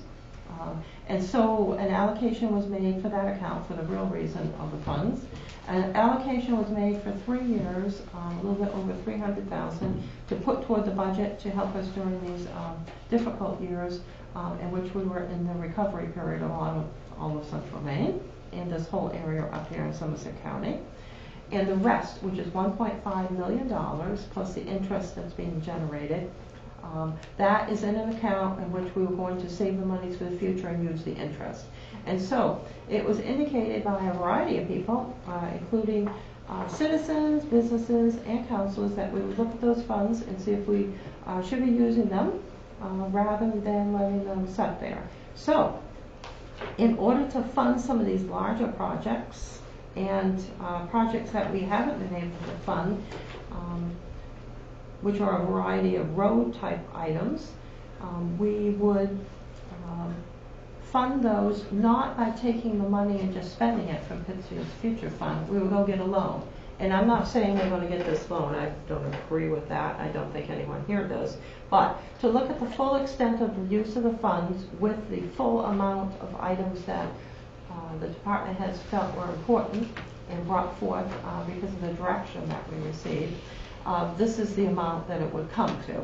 And so if we did utilize the Pittsfield's future fund monies as an avenue to pay debt service for a loan or bond from the Maine Municipal Bond Bank, then this is the amount that would be necessary for only 2019. This is not for some of the future years. There are other projects out there that are not listed here because this is for 2019. So in any case, we will go down through all of these when we get into the book just to figure out what you're interested in doing. We do know that the roads need help, and each year we look over the engineering estimates of the cost to fix the country roads and see it's such a large amount we've never dared go forward to fix them because of how extensive it is. So the Pittsfield's future money may give us the avenue to do some of that, maybe not all of it, but some of it, as well as deal with a lot of the equipment needs. So this part would be the loan bond. The next part is Part C. That is Special Revenues Trust Funds. So these are reserve funds, the Economic Development Fund, and Trust Fund. So these are pretty easy to go down through. The back walkway is a project that you wanted to have done. At one point we encumbered the Economic Development Fund. The rest of the Economic Development Fund is being used for the bicentennial project, so that account will get wiped out. So this was an estimate which is down a bit from when it was replacement of brick. So now we're down to concrete with warming under it, which is a good idea. The cemetery mower would come from the Trust Fund for Cemeteries, and the vertical baler replacement can come from the recycling reserve, which we have. The departments, this is all departments except for the theater, water, sewer, and these combined items, in which water sewer was joined with public works. So the next item is theater, and these are some of the revitalization things, items that should be done sooner rather than later. And so that came to $90,939. I would see it as special revenues, but you could get a loan for it. So I left it as a slash. Flipping over to the back, we've got the water sewer, and these are all the different projects that people have looked at. So water, sewer, had a number of items, and to do these items, we would have to have a water rate increase and a sewer rate increase. And that's something I talked to Scott about a number of times during the year. It would take a number of months to do it. We should get assistance from a neutral party. We can do it ourselves, but it's best to have somebody stand up and watch this rather than people that would want to have more money, raised and everything. So an auditor can do that. The Maine Rural Water Association may be able to help. All of our associates could help. So it's something that we could look at. They always indicate that you should have your rate increase every year or every couple of years, but from what we went through in 2009, which was very, very difficult, and we still hear about it every day. We went from having the lowest sewer rate in the state of Maine and one of the lowest water rates up to at least several years ago being in the average. Now I think we've slid down below the average, but people still think in town that we have really high water sewer bills. Even though if you compare us to other areas and situations we know that it's a perception. It's not true. But when you were getting sewer bills for $1 to $2 every quarter, when you go up to $40 or $50, you think it is a high increase. So there hasn't been a change in the sewer water rate since 2009? Correct. But there was not a change in the sewer rate since 1976 before that. So. Yeah, if I remember right, that was one of the only times we've actually really had a bunch of people come to the town council meeting that were opposed to the increase. Start with all the water meters, I believe, right? Yes, we did the water meters first, and because to do a rate, you needed to have correct readings. Yeah, there was really no way problems around that. We needed to increase the rates. I mean, so that was In the conversations that Catherine and I had, we decided it was best hit them all at once instead of trying to do it every year. To do that large of an increase, it's. No, well, it's one point you made, Catherine. Probably talked about. It's probably smart to have a reasonable increase every year, if not every year, every other year. It's something that's reasonable, and then we're still below the average, so we're still getting a lot of bang for the buck. But we have to get a third-party person involved every time we have a rate increase? You don't have to every time. For the water, PUC, you need a proper review. Sewer, we can do ourselves. Okay, so a company comes in and says, okay, do you really need more money? And they look at what you were going to spend your money on and say, that's an audit. 1950s truck, you don't really need a new one. Can you do it in a way you have your capital improvement plan here for 5 years and then extend it out? Can you do your water sewer rates in a way that it covers a 5-year period? In year 1 it's going to be a 2%, in year 2 it's going to be 1%. Do you know what I mean? That way people can see it ahead of time and you're only paying that. You can do a flat out capital improvement fee every year. Just call it a fee instead of a rate change. Just you don't have a flat to change fee the to rates. each account. You can say, Mr. Magolski, this year you're going to have to pay $200 flat out. Maybe that would be an easier way to do it, but that doesn't. That's what a lot of the utilities are starting to do. Because it's easier, but it doesn't hit everyone as a user rate. You know what I mean? Right. It's flat across the board. Yeah. Mr. Nichols is going to use 10 gallons this year. Right. This so quarter. a single person living in their house would pay the same as somebody that has a family of 6. There'd be or even a business in town. Everybody would pay out the same. Now, as far as the sewer rates, the council themselves can make that whatever it is. Yeah. It seems like the rate change isn't a fair way to do it rather than equipment. I mean, it's certainly the equipment is a straight and narrow kind of road to do it, but the rate change itself seems like it would be a fairer way across the board to do it. Speaking of someone that doesn't have either. But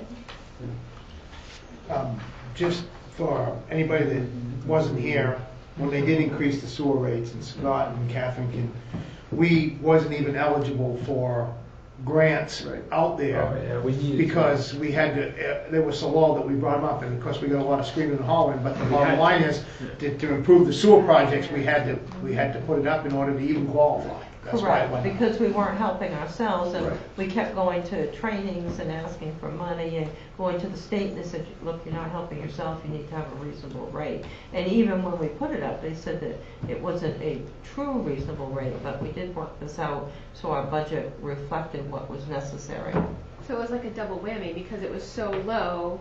One, you didn't have enough money in the budget to fix anything, and then two, you couldn't apply for grants because it was so low. So Well, is it that when we did a bunch of the grants, like cleaned out the... That's what started the whole thing. Yeah, that's was, when we- Then we were able to. And then that ended up being way cheaper than... Oh my goodness. There's a whole story Yeah. behind it, but we were... The sludge. The We were DEP so was telling us that we fortunate. had to clean out So the the town of sludge. Pittsfield wasn't as full as people thought. That's right. Yes, and then a contractor won the bid based on how many tons they were going to take out.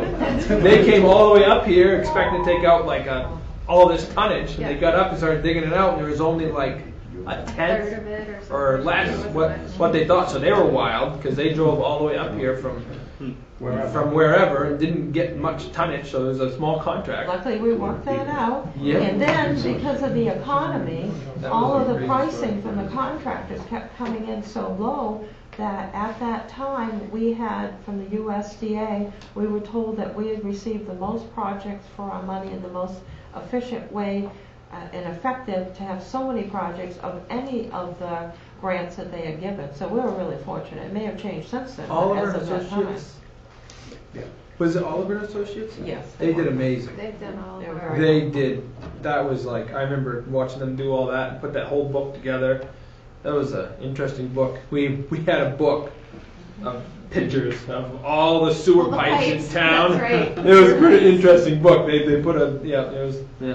All right, Yes. let's move We'll on. go on. So Sorry, we- it's good to remember. No, that's all right. No, I was enjoying it It was a too. good memory. Radio if you want. Okay. And it's a series. Oh. It's coming out on DVD. It is. So we definitely miss Oliver. Big deal, Chris. All right, so to continue on, or there's some other way to find some money, but it's likely a water sewer rate.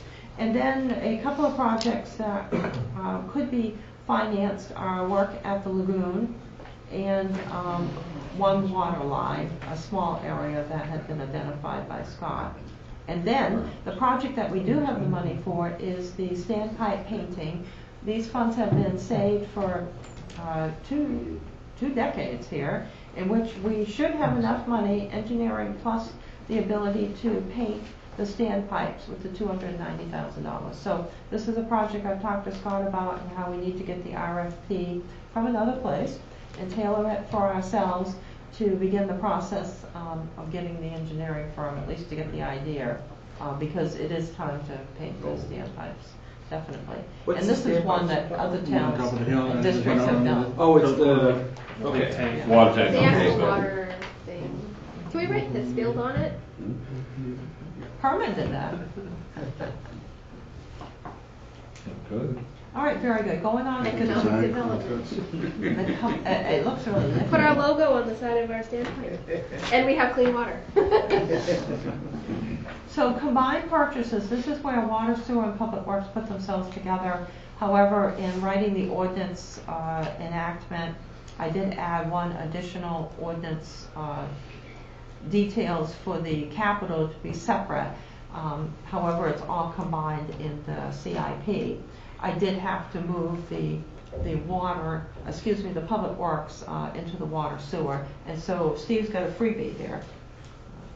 So the excavator, just for the GIS project, not for the excavator. The excavator is actually in the lease purchase for the town in the debt service, with the remainder in the water sewer for payments.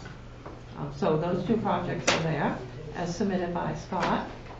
And then going on to G, the grants donations, these are only completed if the funds are received. So we have the funds from the CDGB grant for the Main Street project. We have the commitment that was made.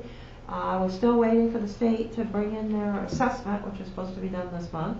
and we're checking on that again. So then we'll go full force ahead in designing it, and the state has indicated that the project will go forward in 2020, unless there are right-of-way issues, which they seem to think there are down over the South Main Street hill, but we'll hope that there are not, or they can be resolved. So this project is in here just for the section that will be done during 2019. And then the airport hangar is up to 1.8 or 1.9 million, 1.8 million and 1.9 million when you count in the state and federal monies, state monies and the town monies. So that is in there.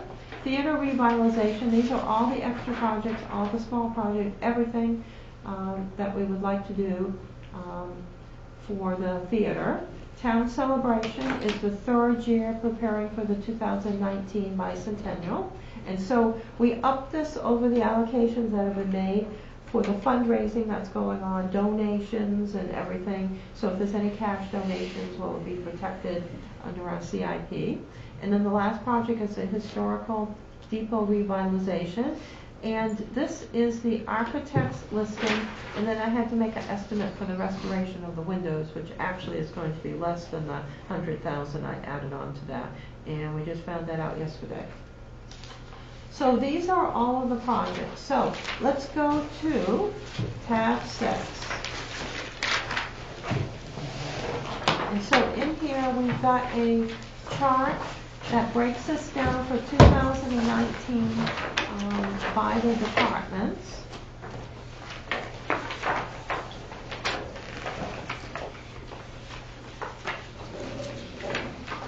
And so we broke it down into the regular departments. The theater is done separately because the theater is a restoration project and revitalization project. Water sewer is separate. I do have those little combined departments for public works, water, sewer, for everything. And then the grants, donations, again, for items. And so on the back of that chart, just for your information, are all the departments over the 5-year period broken down. And then we got the big chart, which is the easiest one to look at.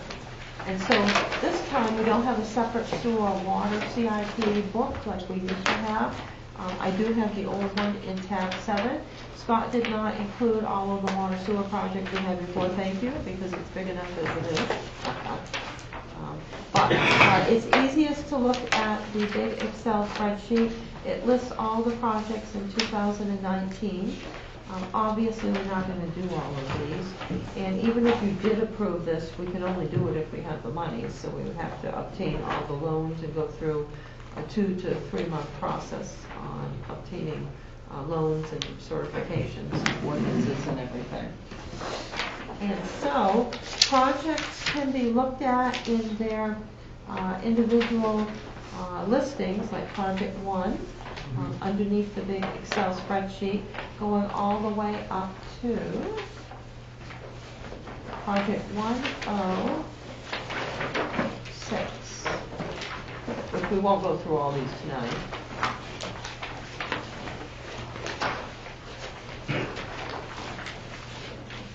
So in your individual 8.5 by 11s descriptions, underneath the big CIP, Project 1 is the phone system.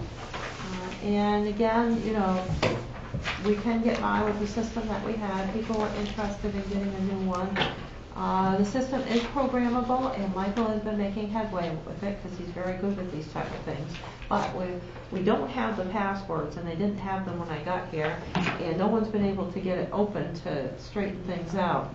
But it doesn't mean that we might not solve it or find a company that could work on it. We're set up on the Centric system. It always works, but you can't fix some of the messages. You can fix most of them, and almost all of us have passwords, but there's a couple of things that we need, and we will search again for those when we look again for the discontinuance records on the... If you find the one to my voicemail, I'd like to have it, because I've never had it. I think, well, so you've never had it, and you've been here all this time. Because I got a call from upstairs Well, probably 10 years ago, one when I was gonna empty it, I said, what are you talking about? I don't know. He said, yeah, you do. Yeah, So I this come was down an and, extremely yeah, want to know complex what my system. password was. No, I didn't set it up. One option we can look at, Chimbro has a very in-depth and professional IT department. Okay.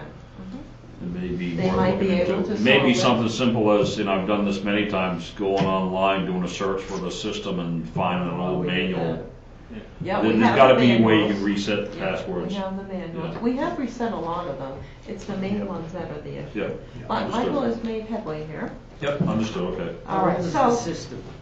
Hmm? How Pardon? old is the system? it was purchased in 1997. It was state of the art. It was a massive, expensive system back then. We did find a vendor for the phones, so we can replace the phones.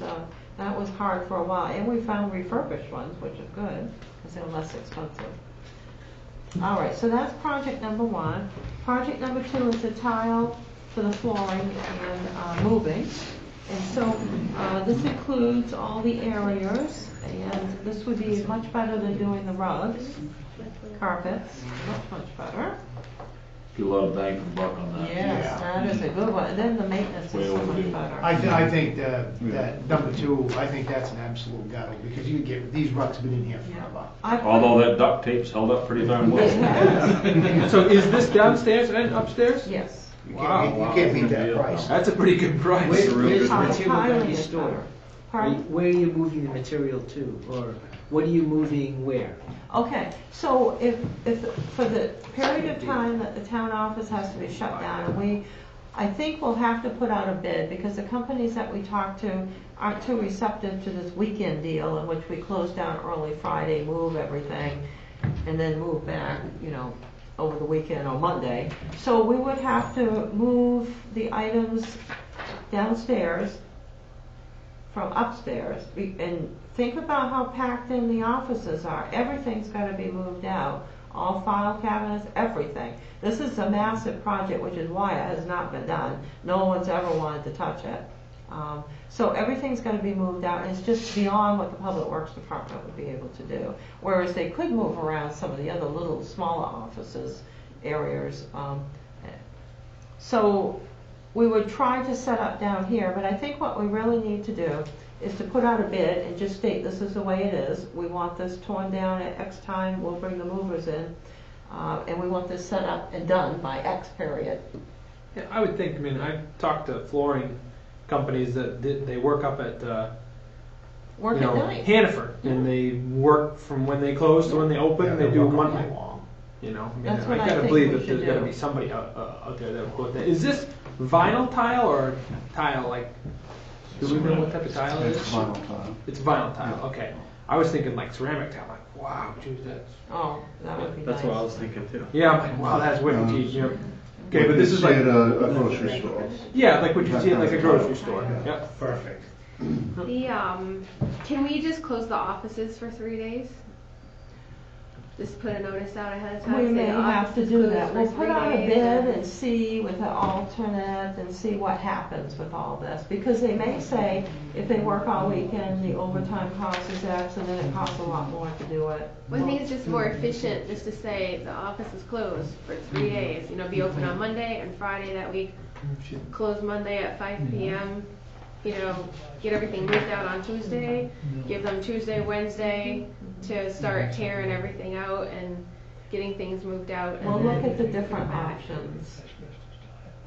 Bring something Yeah. fun before we start. Yes, we'll bid this out so we can get a good price. Yeah, no, I agree. I think it should be done to lower our cleaning costs and also, it's a lot easier to clean the tile yes. than it is to clean carpet. The only thing- And it makes things cleaner and that you don't have a lot of dust accumulating and things like that, so. I will just say, because I used to have vinyl tile at the airport, and when we had that, like, it was really important to get like a good professional like waxing and Yes. You do have to maintain like it. yeah, you can't just like let it go and then because it'll look worse than this carpet if we don't.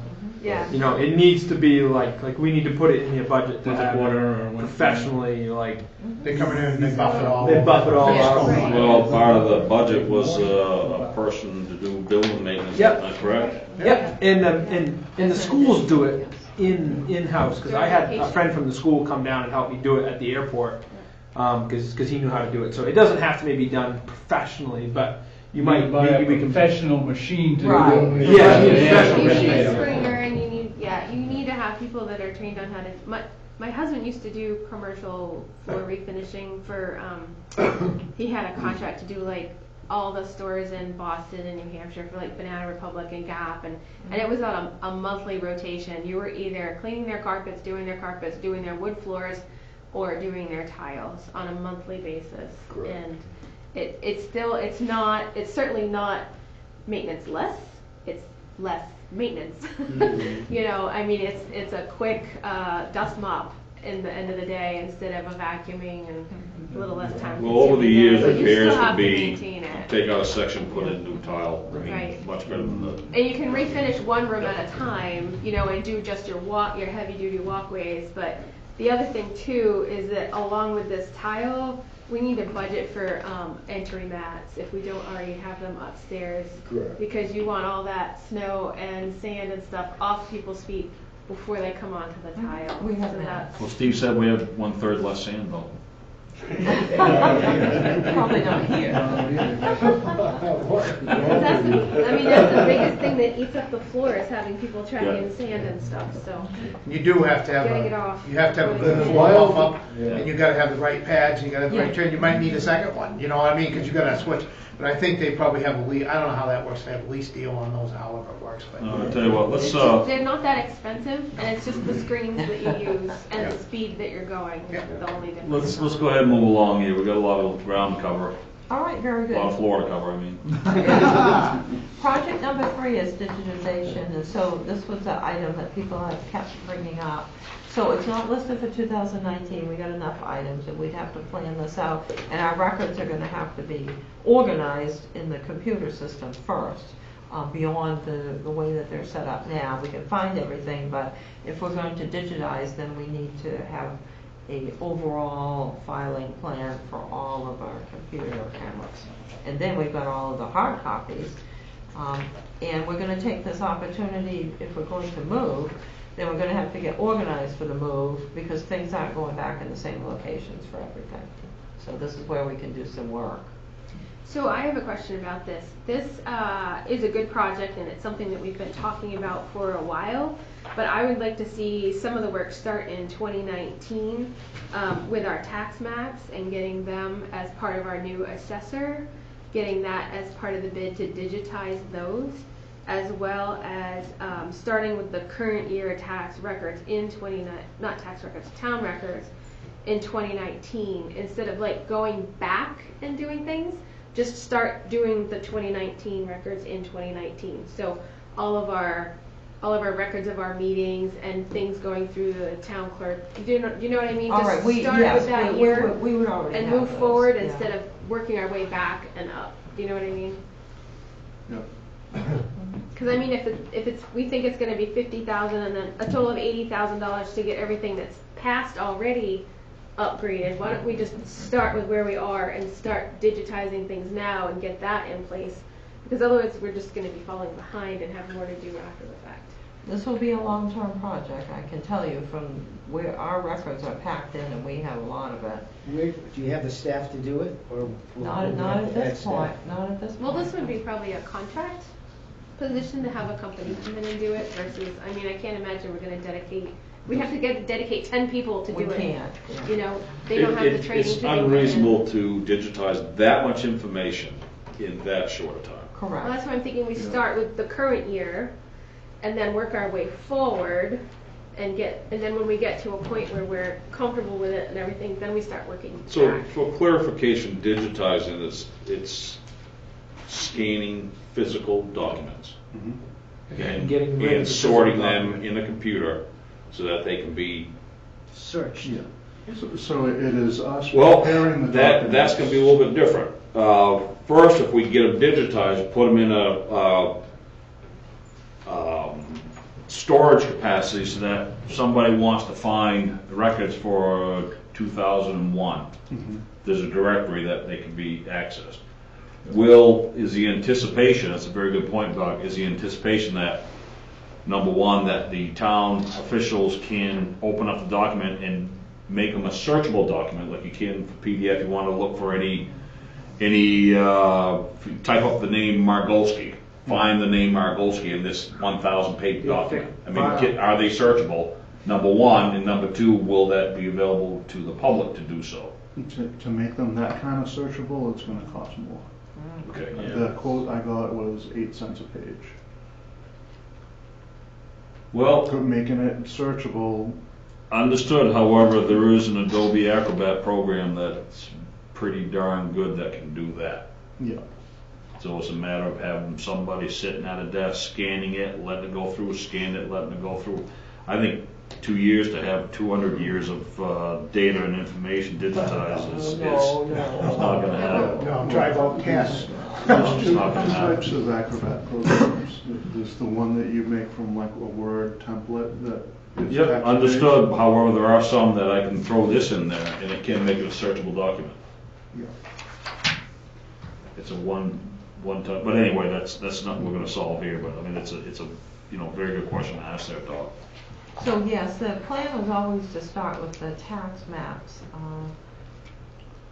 but we need a different assessor to do that. That so would be that's that what would we're be working on. that would be part of their package as their contract to be able to do that, right? We didn't put that in the bid, and it's probably a good thing we didn't because the bids are so high that we haven't figured out how to do this yet. So what does this $80,000 cover exactly? I would assume it's 8 cents per page, right? So 8 cents per page. So he estimated how many pages there were, and Roughly 8 a cents million. per page from would be my guess. Right? So 200 years of documents, it's going to cost $80,000 to scan and put on computer media. No, these are the major documents of the town. This is not everything. Okay, then that I mean, raises you're another talking question. a massive amount of That's money. that's why I'm asking these questions. So We can what documents are we covering then? Contracts, leases, meeting minutes, all of the important documents of the town. This is not everybody's notes in a folder someplace. No, I understand that. I wouldn't want that, and we certainly wouldn't want to waste time doing that. Right. All right. Is there? Did you put like a cutoff year or something, or no? It would be helpful, because of the research projects and the items that go on. I mean, I know where everything is, but, we're lacking room in different areas, so things are scattered around. And we need to do an overall plan, which we started earlier this year, but we need to finish it and then get these things into the computer in a good enough order so that everyone can find them.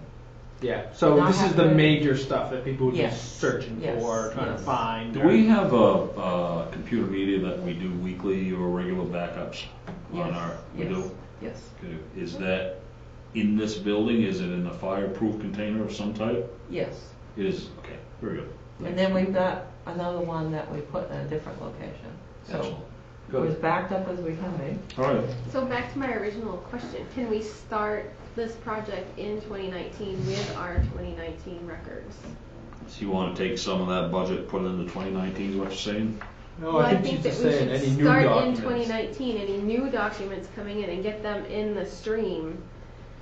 Because we're going to have to do that anyways. The, Yeah. Right.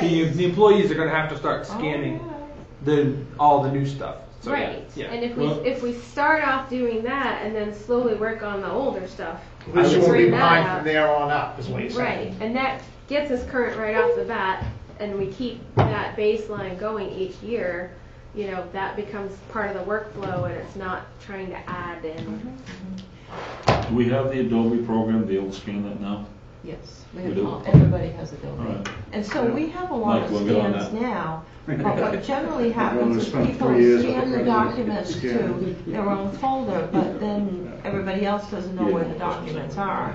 But I take mine out of the scan folder and put them in all the subject categories, but not everybody does that. So we need an overall subject categories for everything. Well, that's And so we need to set that up. Yeah, that's a management thing. You need a Yes. flow chart of if you're Yeah. scanning a Public Works contract document, it goes here and it gets this date and this name put on it. Because you have to have a way to tag items so that you can search them, because you have to be able to find them in the file somewhere, not a particular name somewhere, but if you're looking for a public works contract in 2019, you want to be able to have a 2019 public works contract and then have the items underneath. Yeah, I've got that for all of mine, but we Oh, but don't it turns have out that that for whole- everything else, so. But is that Right. computerized right now? Is Yes. that in your computer? Pardon? Is that in the Yeah. computer system? For my items only. For your items? Right, but everybody has to be on the same page with that, otherwise it doesn't Correct. do any We good. need to expand it out and set up the overall system. Yeah. Right. Yeah, it's gonna be, the town Yeah. manager's gonna have to set up that Yeah, system. this is a big project. It is gonna take a bit of training to do that. Right, so that we do it correctly. But one thing I would want to add, and I wanna move on, because we're gonna be here quite a long time. Seriously consider having the searchable scans. Because it makes no sense to go through a 100-page document on a computer screen trying to find one particular, you know, how many times has Dr. Margolski been involved with this real estate deal or something like that. I mean, we've got the You technology. picking on me like that? Well, it's such a unique name. How's that? You buying that? You can just barely pick it up. But just something, so I know it costs a little more, but if we're gonna take the effort to do it, let's do it right. Let's do it once. Point. So do we have an idea of how much we would need to put into this? I'm just looking for a yes or no answer. Do we want to, if we know this is important and we agree it's important, we know we want to start doing it, can we start doing it in 2019? And how much of that $50,000 for the historical documents would we need to move into the 2019 budget to get the current documents up and going? Can I We make a have to comment? think about that. There's a lot of other things on this list, and we gotta keep that in mind and how important this is compared to the rest of the list. Mm-hmm. So we certainly go back, revisit. Well, I'm confused about what we're doing tonight, because I thought we were going through all these things and trying to figure out, you know, what we're gonna present when we get to our public hearing. Right, I mean, it's a possibility As much that as we these can. first three items won't be presented at all. I mean, we gotta look, I'm just cautioning, we No, have I understand that. $2.5 million worth. Right. And this may not rise to the importance compared to the other things that we have to bite down on, Right. you know? I don't know. In light of the fact that we have $14,000 or $1,400 we're spending on legal research because there's a question of an easement that wasn't, Understood. and there's other things that have come up over time because we can't find the records. To me, And we this may is very an well important find thing to other start issues and nibbling- items. Yeah, I just think it's important to start nibbling away at it, you know, rather than saying, let's save it for a big project, let's do a little bit at a time and try and, you know, eat the bear Yeah, one bite there's at no a time. reason why we can't start scanning now. We have a massive record of the widths of the roads, the deeds. We have the best records I've ever seen, but we don't have the discontinuance records, which is unusual. Right. So it just may be they were I'm in just the using water that as problem. an illustration of, you know, how it can be, it might not be important this year, but later on down the road, it's important to be able to. All right, can I suggest we move along, we'll try to keep it on the highlights and keep the sidebars to a minimum. Yep, sounds good. I'm guilty of it too, so my apologies. Oh, no, we're all getting into Yeah, this. so let's move along here. So project number 4 is the generator replacement. We had thought that we could just update the current generator, but we do need to do something. Michael talked to the electrician, and the details are here on what we need to power the entire building, and the transfer switch and installation and wiring. So basically, the setup in the building is interesting to say the least. And I'm sure that more could have been set up when it was originally set up, but we need to expand beyond that. When we had the power outage last year, the setup was just unacceptable. The fire department needs more lighting, the town office needs more lighting, and so we just simply need to bite the bullet here. So far, no grants have come up, at least in the last few years, and so we need to deal with this generator issue. I had always thought and was told that we could just use that generator and power up more, but the electrician has said no to Michael. Is it just the way it's wired, or? It's an old It's- generator. It's only 45 It's- kilowatts. It's the size of it for the road. I think it was originally designed just for emergency lighting Correct. and fire doors anyway, so it No, does what it was wrong designed answer on that, for. Michael. It took me 6 years to get the doors hooked to that. Oh, the intent was, I'm not saying that the follow-through was proper. The problem is that we spent 50 cents in the beginning when we should have spent $1, and now it's gonna cost us $100 to get that other 50 cents worth. So, When was it installed? This was 6 years after I got it for the town. Set up Before at the my town, got time. it for 6 years, and Dwight wouldn't put it in. We need Cost to us- deal Dwight in here. we need to deal with this issue and about just it. get a good generator and move No, forward. you're right. You get properly sized generators. Yeah, with your own properly high sized, transfer switch, right manual installation, building, so you and do it. function in your so house. this generator still functions? Yes. It's just not big enough? It's not big Right. enough. Is It'll there be a a- way we can sequester the fire department, say, so it just powers the fire The biggest department? problem is that the So they have a damn switch is not dedicated there. generator? This is a very old generator, maybe that is an option. How I don't often know. has it been used Yeah. though? I mean, Yeah. to maintain it? I don't know if we want to have 2 generators going off the boxes. But do we actually use it that many times? Like, we had the windstorm last year, we could have used it, I'm sure, but other than that, Anytime the Like- power flickers. Every it time gets the on. power goes off, yeah. We should be set up properly. We're a public safety building, a municipal building. When Yeah. we're out, if we needed to do all the work that's necessary, to deal with an emergency, we were running a cord from the police station over to the town office to power one thing. We just can't do that. I understand. 35,000 really is a good price to have, as Catherine said, if times of civil emergency or natural disaster, anything like that, this is a place we need to be. And if we don't have lights and we're going by candlelight, we can't serve the community. We have to Correct. think big picture here. Can I just interject something? Please. I think that you probably should put a new, myself personally, I think you should put a different generator in for the simple reason, number one, if something happens and a fire happens, because you don't have the right amount of amperage going into that, trying to run, overload it, what you're trying to run or whatever, and a fire starts, you're gonna have an insurance problem.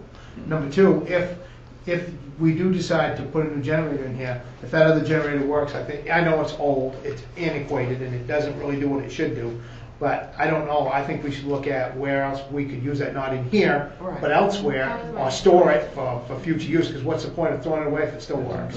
But as far as that goes, that's an electrical issue that you don't want to have a problem with if the fire starts. Yeah, well, that's a discussion, the town can come up with a solution. Yeah. Yeah, you could on the public works garage. Yep.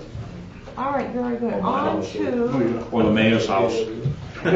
Just saying. on to project number 5. All right. Replace rear entrance walkway at town offices. So, the Public Works foreman calculated out the project that was listed here and the pricing for it. So it's a little bit less than what we thought it was going to be when it was a brick replacement. And so these monies are saved in the Economic Development Fund encumbered for this project. So this is, The back entrance Heated. walkway, heated. I- It has many good qualities here. oh yeah. Plus, the bricks are just coming up too much. It's got to be Oh, yeah. fixed. So this is on, Right back here. The back one out here. Right by this back door, Caleb. yeah. I just, Steve, it's electric heated? No, No? it's gonna come off the boiler. Okay. Can the boiler do it, apparently? Yeah. The boiler's got enough It's capacity a- to do it, yeah. Relatively new boiler for the town, Well, much newer than the old it's one. BTUs, the BTU load that's added, Yep. it can cover that. You gotta remember that this is not absolute 100% continuous. You're gonna have a precipitation sensor that also measures temperature. So unless you have precipitation and temperature, the system never turns on. Correct, yeah. You can have a manual override, you know what I'm saying, just a switch you do turn on if you do want to melt something off, or you don't have precipitation or whatever, it's an accumulation kind of thing. Yep. So, that's how it works, you just put in the right amount of tubing, You're gonna be able to get to it by next year? well, I'm gonna try. I know, Steve, I know you try, Steve. but it's on the Public Works to-do list for completion when time allows. Correct. You know, and my concern is I want to make sure that. It is, our insurance company has made it a priority for one thing. Okay, so That's good enough for me. This it has needs to to be be done. dug up. The bricks need to be gone. We need to put in a proper base so everything stays. Put the styrofoam in so you don't bleed your heat into the ground. Yep. Set up your forms, run your radiant tubing for the slab. Now, that can get all done and get roughed into the building, and then the other stuff tying in, we can do. Steve, how's the drainage out there? It's not that good. Is that to be addressed with this? The If you don't fix the drainage. The drainage will be addressed with material coming out and proper material going in that will drain off. Okay. Yeah. So is that So- whole, sorry, go ahead. No, I just want to make sure You we're. have enough pitch to go to the parking lot, which is the only place that can go. Yeah. We just have to shoot that grade and make sure that we can get that water to migrate. So is that whole back section coming out? Like, are you gonna square that off so you're going straight into the building instead of off kitty corner? Like, are all those plantings coming out to tidy all that up and make it more I would like efficient? to tidy it up to the wall. I would like to get rid of that planting along that wall. As far as grass and stuff over here, I don't think that's gonna change much. It might change a little bit in pattern. So I'm wondering, But do you want this nice meandering kind of? not if you don't have brick on it. I'm wondering, Yellow brick road. yeah, I'm wondering, would we be better off building a roof and have a covered walkway that you don't have to shovel? You know, have a covered walkway You going can in do and out that. of the You gotta also building? remember that unless you're gonna heat it, you're gonna have people track water and moisture, and it's gonna be subject to the temperature. It's Yep. gonna still build ice. You're still gonna have to maintain it. Right, no, I'm just saying, should we have a cover over this? You wouldn't need a. Because you're still gonna have to like shovel things off, and if that's sidewalk, is the sidewalk going across the front of the parking area also going to be part of this? Otherwise, No. it's all gonna melt and then hit the sidewalk. You know, to do the cover properly, you're not gonna be a whole lot cheaper than what is in the price here. Right. Right. The wind blows right up You're- to you're- that corner. Yeah. You're gonna Well, that's what I was cover it. wondering, if all the snow's gonna kind of sweep around. Well, look where the leaves end up. right up Yeah, against that yeah, building. Main Street, all the way down here. I mean, you can do that. You can do anything you want. I'm just saying, with what's existing, what's proposed, so one, you're not relying on somebody to show up to salt, somebody to show up to shovel. I mean, if you have a certain condition, you can turn it on and I have a building maintenance guy that I'm hiring, clean up the frickin' leaves. Okay? If this is your building, these are your grounds. This is what you're gonna be responsible for. Well, you stated it was priority by the insurance company too. It is a priority, that's one of the things that they mentioned, that uneven tripping point walkway has to go. All right. Something I'd like to add to that is an exterior light on that back entrance really is dark. really dark. Just one simple LED light. I would agree, we're sort of relying on what's cast from the corner over there. Yeah, it's It not really much. should have something to wall mount. Easily done. Do that building maintenance. Steve, get on that. Maintenance could do that with. It'll be a cheap item to You do. have, it's a commercial building, so you're gonna have an electrician involved, I can Yep. tell you that much. Yep. We can assist him, but the electrician will be on site. All right, any new points, council? I agree. All right, let's move on, please. Number 6, please, Number Catherine. 6, when we had the company here looking at exactly what was going on at the back entrance, it was determined that the brickwork on the entire municipal building had never been sealed when it was constructed. So it is now deteriorating on the outside and will continue to deteriorate until fixed. So it was proposed that the entire building should be pressure washed. The brickwork, once the repairs are made, should be sealed and spot repointed as necessary. So this was an item that Steve had found when he had met with masons for the back entrance and the front entrance. Steve, did you put eyes on these areas, are they legitimate? Legitimate. Okay, all right. The biggest problem is you had the old building that we joined to. In order to try to make things match, one of the worst things that you could possibly have done is they sandblasted the glaze off the brick. So now it's porous, and it never got sealed. And that is why salts have wicked in over time. And every time you get a dry day, they try to wick back out. Once, because the moist then, when it's wet, they wick back out. And that's why you see the white staining, and that's why the mortar's giving up. So it's either we do something, or we're gonna lose a lot more than what we got. Understood. Anything, council? That's an important problem. Yeah, very much so. Yep. So, All right. number 7, excuse me, number 7, we have been having regular roof maintenance and fixing items on the town offices roof, the theater, and the library. And so the company has indicated with the age of the roof and the fact that it is pulling away on the roof membrane, shrinking, that we really need to plan sooner rather than later for the roof. And this is something that has been mentioned in the capital improvement plans in the past. However, the deterioration is certainly speeding up here. And so we do need to look at roof replacement. Now, town office only, it's mentioning the... I've got fire station in another account, just to divide it out. Okay, and the theater's in a The different theater's account separate, also? Okay. yes, yes. All right, so this is this building only? This is the town offices, part municipal building, and then the fire station's got its own account. Right. But yes. Okay, yes. thank you.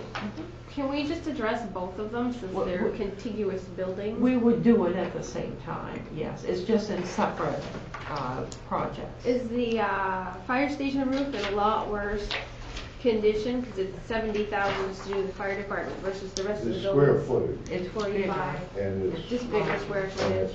So the whole bill would be $115,000.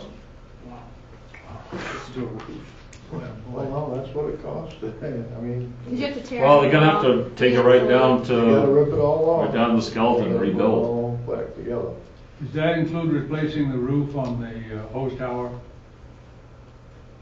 Because that's leaked for 20 years and it's never been fixed. What tower? The The Hose tower, okay.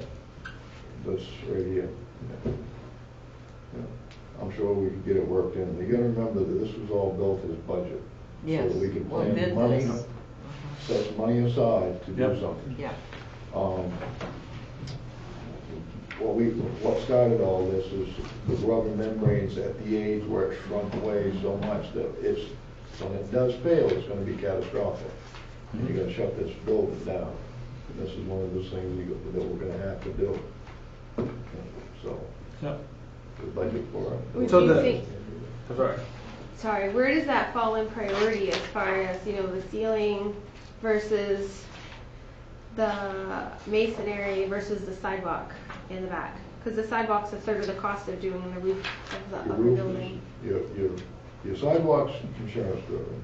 It's one of those things that's gonna have to happen. Well, the roof would be too, right? Because they're not gonna Yeah, like to see a because it claim. hasn't failed. And we do. Well, our sidewalks still We work do too. maintenance, I mean, I got them on a maintenance schedule No, now, they're still every year broken. they come, identify the areas that are failing or failed, small areas, and they patch them.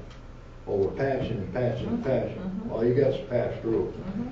And you got an old membrane that's, when I mean fail catastrophically, I mean pull away from the curb, blowout. And that is a ballasted roof and it holds water. Okay, whether it be snow melt from heat loss or rain, it holds water. And it holds a lot of it if the drains plug up a little bit, believe me. And if that fails in that case, it's all coming in here. Electrical, ceiling, carpet, it's gonna shut everybody down. They shut the police station down, or the fire station and the police station if that section fails, and the town office if this section fails. So, to be proactive, we're just gonna build a budget so that we can prioritize this and get this done. As soon as we have the money approved, we get it done. It's very important. As well as the brickwork, would be secondary to that, and the walkway is gonna happen anyway. Yeah. So the walkway is certain, the roof is like, sounds like a real certain, and the brickwork sounds like something we could do a following year. It could be. You Yeah. could. It could be. Because the brick's not gonna cause That's not- another 10 years we're gonna have a It's problem. gonna get worse and Yeah. worse, but it's gonna be incremental. It's not gonna be a failure. You know, it's not gonna be the wall will blow out next week. Anything else, Does council? this include replacing? So there's like foam or solid insulation underneath that rubber roof, It would right? be Because it's foam. like a padding. It would, Under the it would rubber be where a they seal it? cellulose, or I'm not sure exactly. But what's they'll under it. replace all that Should it as be- well. They would not necessarily replace all that. They might replace some of the compromised stuff. Yeah. All the scope of the project's not laid out yet. Okay. It's a budget. It's a budget item. Okay. So that we can have the money available when we do pull the trigger. Now, if we're gonna pull the trigger this coming year, then we're gonna put it out to bid, and we'll put some specifications to it. And both roofs are in equal condition because of the same age. As far as when they were redone, I'm not sure if they're quite the exact same age.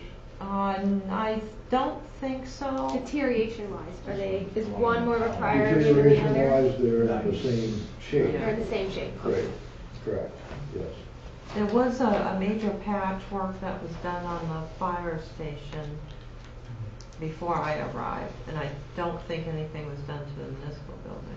94, this one is. Okay. I mean, I got flashes failing on air handlers and stuff like that. I mean, that's all indicative of it's coming of age. So it's just. Anything else, council? So is this gonna be done next year? Are you feeling, If or? we give them the money, he'll do it tomorrow, right? Like I said, I mean, you can put it off as long as you want, I just don't know when it's gonna fail. I know that it's getting to that point, so it would be nice if it was done next year. If But we we put it in the can't afford to do it budget, next Steve's year. gonna put it out to bid. Yeah, He's it'll gonna go put to bid. specs to it. There's gonna be some hungry companies. It could be cheaper than this price too. Yes, It's just and I- It calculation. could be. And mean, I this think was a this was budget, a high price, very, yeah. you know, a very reliable company helped me build budget this number, and then we'll go. He said that would totally protect the town. Correct. And you're thinking another 40 years out of this new roof, or do they give you any kind of estimate of what kind There is of? a warranty on the roof, if it's installed properly. I'm not sure whether that be the 25 or the 40-year deal. It all depends on the manufacturer that way, as long as it's installed for the manufacturer's specification. Anything else, council? All right, definitely All an right. important project. So number eight Number is, eight, please. eight is the next project. These are the air conditioning heating system. This is for the future. The system has been totally reliable. We can't do everything at once. And we have been trying to save money toward this if something goes wrong. We have had issues here and there. But overall, it's been a really good system to date. So number 9 is the cruiser video. So, quick question, just one point of clarification here. You've got, the budget hit on that, if approved, at 82,000, 2023. Are we not talking about next year's budget? So how would that affect us now? Okay, that, we're going through all of these fast, but that is in, later on, it's not in 2019. I know, that's what I said, it's in 2023. So why are we concerned about it for the 2019 budget? We're talking about 2019 budget here. Okay, we're going through the CIP, but I just mentioned it, and we're skimming over it. It's here as number 8, so rather than. So it's just a point of interest, we're not gonna act upon it? Yes, correct, yes. Okay, so anything here that doesn't have costs in 2019, we're not acting upon it? Yeah, we're just skimming over it, Yeah. so we know Zoom through. it's in the future. Within Just so next you 5 know. years. Yes. Okay, that needs It's to be in the clarified. CIP. Very good, thank you. Okay. So number 9 is the cruiser video system, and this has been put in for a 2-year period, 7,000 in 2019. And these are been found to be very good systems for the detection of the officers, but also to know exactly what's going on outside. So this was put in, and is a good project. And this would be 2 video cameras, one year and one the next, for the 2 patrol cars, or? Yes. Okay. So Don't if we the, go to 3 or 4 patrol cars, we would need other. Don't the officers not have already, They have the body cameras. okay, very good. How is that being handled? Just curious. Is that being logged and registered? Is it being downloaded or is it being deleted? How's it handled? Because I know there's an issue with the previous chief as to how that was being done. He set up a policy. I'm just saying. There if was we're- a downloading. I don't know how it's being done now. Okay, that's something We can chief check. could look into. Check on policy. Okay. It should be in the SOP because it had to be added. Mhm. All right, so this is a good project, number 9. Number 10 is the police cruiser, and the amount of the cruisers would be more now because they're the larger vehicles. And this is proposed to add a 4th vehicle to the police department fleet. Add a 4th or replace. Do we need a 4th? This is for the officer for the school, See, you've got right? the school resource officer now, and so when for example, when the vehicle is up there, the sergeant wasn't able to respond to things, so you've got to you've got to have enough vehicles there. So we're adding a 4th. You're going to have Not to. replacing. Yeah.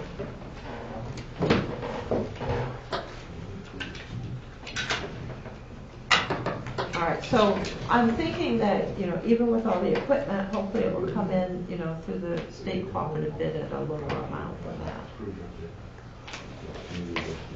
Project number 11, Police Station Capital Reserve. There has not been an actual reserve for the police station, and so having a reserve might make it more reliable for items to take place in the police station that none of us really go in. So there would be funding for the police station in the future over a number of years. So that's just information because it's not in 2019. Would it make more sense to put like $2,500 in it every year versus $5,000 every other year? I put this amount in because the capital improvement is considered to be 5,000, so that's why I did that. So it has to be like just because of the way the fixed assets reporting is set up for town and the long-term documents. So that's why I did that. And we have a reserve account now, correct? The police department does not have one? At all? No. Are they the only department that hasn't had one? No, most of the departments haven't had one. But it just seems that if we want to do some repairs there, we should set up a reserve like we do for the other things, like the library, for example. We determined we wanted to do work there. So the police station, we should set one up too.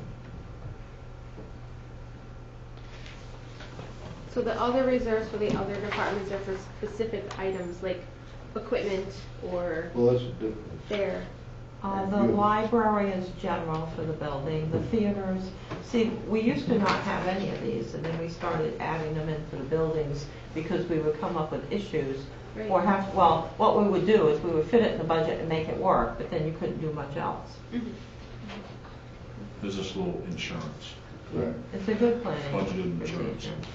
I think this would be very good. Yep. So the fire station, for the fire department, this is why Bernard is here. Engine 3, pumper, tanker, truck, you can explain this, 600,000. If you'd like. Well, engine 3 is a 1986, It's a good old one. and if it breaks, depending on what breaks on it, there's a good chance you're not going to be able to buy the parts. You can't buy chassis parts for it, haven't been able to since 1990. That's why engine 1 had to go, because you couldn't buy parts to fix it. We got engine 1 last year, right? The old engine 1, Yeah. yeah. So, we bought this truck to last for 30 years, it's what, 36 years old, 35 years old, what time period. One of the things that I will tell you that these new trucks are not going to last as long as the old ones did. Everything on them is driven by a computer. That's gonna get outdated. And it's going to, well, the problem is, as it gets older, the corrosion gets in the wiring, and The wiring harness alone for engine 4 to run the computer is $2,500 without anybody taking the old one out, putting a new one in or anything, just for the cable. So in 10 years, you may not be able to buy a cable for it. So engine 3 is the first one that needs to be replaced. In engine 4, you know how far up that is. That's the future. Yeah. Rescue 1, and then engine 1. And by the time you start replacing, get to replace engine 1, you're going to be well over $1 million. Wow. They're gonna price this out of having a fire department, aren't they? You can buy a cheaper truck. Yeah. So the project number 12 is the engine 3. That's the one that Bernard is saying we need to go out for loan. Well, we have to do loan because we wouldn't have that much money. In 2019, these other ones are budgeted out in the future years of the CIP 13, which is engine 4, which would be the next one. The first allocation toward that is 2028, but it could be before or after, depending on how it works. Project 14 would be Rescue 1 mini pumper, 2028 again, so allocation for it. And then Project 15, Engine 1 pumper tanker, 2028, an allocation for the And those are cost. based strictly on the age of the vehicle. Now, Yeah. Rescue 1 could Right. have to be replaced before the lifespan, just simply because it's a smaller truck. That's really all we can do, based on. That wasn't really built as a fire truck. When are our payments done on the engine one that we just bought? Was it 15 years? I don't remember. Do you remember 10? In the debt service. I think it was 10. Didn't we go 10 I think years it on was 10 that? year, yeah. Oh, it was 10 because it was like $200-something thousand Right. interest difference or something like that. It was a big. Big on the 10 years. 10 or 12. Okay. It was 10 or 12. 10, I think so. It was 10 years, so How often does engine 3 go out? Like, does it go on every call because it's how a many pumper? calls are gonna happen? Well, does it go on every call because it's a No. pumper? Or- We use the trucks depending on what the call is. Mhm. If we have a structure fire, engine 1's the first one out the door. Yeah. It's set up. If we have stuff on the highway, Rescue 1, engine 4, because they're set up to do the rescue. Engine 3 is kind of a reserve pumper, if you will. Okay. If we have a full-blown structure, it's gonna go. So how many times a year how many calls a year do you have? Like 30, 50, 100, 200? Last year we had 238. We're at 180 this year. Do you think this gets used about a third of the time if a lot of them are on the highway and? Do you think we have? Rescue 1 and Engine 4 probably get the biggest use. Engine 3 gets a lot of use in the spring for grass fires and stuff because Carry. it's the older truck, so if we get stuck with it, we don't have to break something that's new. So the fire pumper's last payment is in the budget 2026. All right, so going on to project 16, let's flip through here. This is masonry replacement. This was a separate bid that we got when it was determined that the brickwork on the side of the fire station, as well as one of the front doors, had deteriorated, and that's why the project that we were talking about needs to be done. But there's a whole wall there that has issues because that's the wall closest to where all the salt and sand is. Is that It's also the similar? wall of the original building. More Is work, that yeah. similar or equal to the previous one of patching and pointing? Patching and pointing would be for the whole building. Whole building. This is Okay, the so wall. it's a totally different issue is what I'm asking. This is, an issue in itself is more. I guess why I'm asking, more material. budgetary, we split the roof for the building here and the roof for the firehouse. Are we doing the same thing here, or are they two separate Yes. issues? Yes, we are. Yeah, as far as that structural repair, we are. The two separate issues? Yeah, that's structural up there. The other one is, encompasses the whole building. Okay, Before you see the whole thing, you'd wanna do that. right, but it's two separate issues? It is. Okay, so I didn't know, thank you. Two separate companies? Nope, So same company? same company. Just for the quotations we got. So do you think, given the fact that there's a bunch of maintenance that needs to be done on the building for masonry, would we be able to split it up into like a 3-year contract with the mason and say, this year we want you to do this much, next year we want you to do this much, and give them a 3-year contract, and then anytime during the summer, as long as they get it completed type thing? Well, in theory, you got 4 sides. I can break it up into 4 sides. You can seal 4 sides. You know what I'm saying? That project out there, once you start that section, Yeah, you gotta do You wanna which is finish this the number we're side. talking about, you're gonna wanna do it. And then you could seal, in theory, just that onto the roof, once that repair is done. Because that repair on that wall out there on the fire station is gonna be both inside and out. Because the bricks inside are just crumbling. Okay. So, can I go back to the fire department? No. The trucks for a second. So we've got 1, 2, 3, 4, 5, 6, 7. We've got 8 payments left on engine 1, the new truck that we just got, and then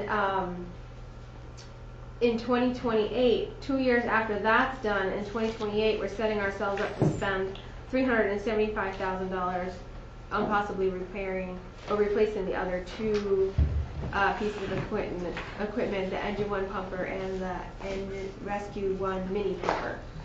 So, and the engine 4 pumper. Those are partial, it's divided up amongst a number of years, that's just So the that would first. go out like 10, 11, 12 years. That's just like the first installment on those. Yes. That's showing up there.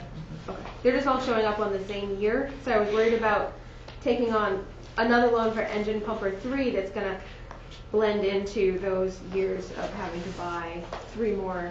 Do you know what I mean? All right, those were just put there so that you would see in this 10-year period at the end, we got to start planning for all of these ones. It could Yeah. be 2 years before that, or it could be after that. But if we don't put anything in, it's as though you don't need to address the other fire equipment. Right.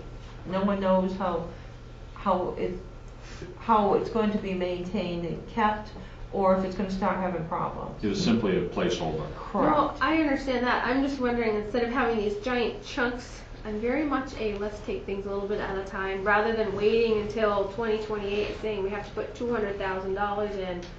Why don't we put $100,000 in a fire department equipment fund every year? And I thought we had already had this conversation back when we were talking about Same idea engine as 1. that police station. Well, it could be. Right, I mean, we know we're gonna have to replace it, we might not know which one's gonna fail first, It's or gonna have when to- we're gonna need yeah. it, but if we have $300,000 saved up, and we only need to spend 3 instead of 6 to get a loan, then we still come out ahead, then. Equity.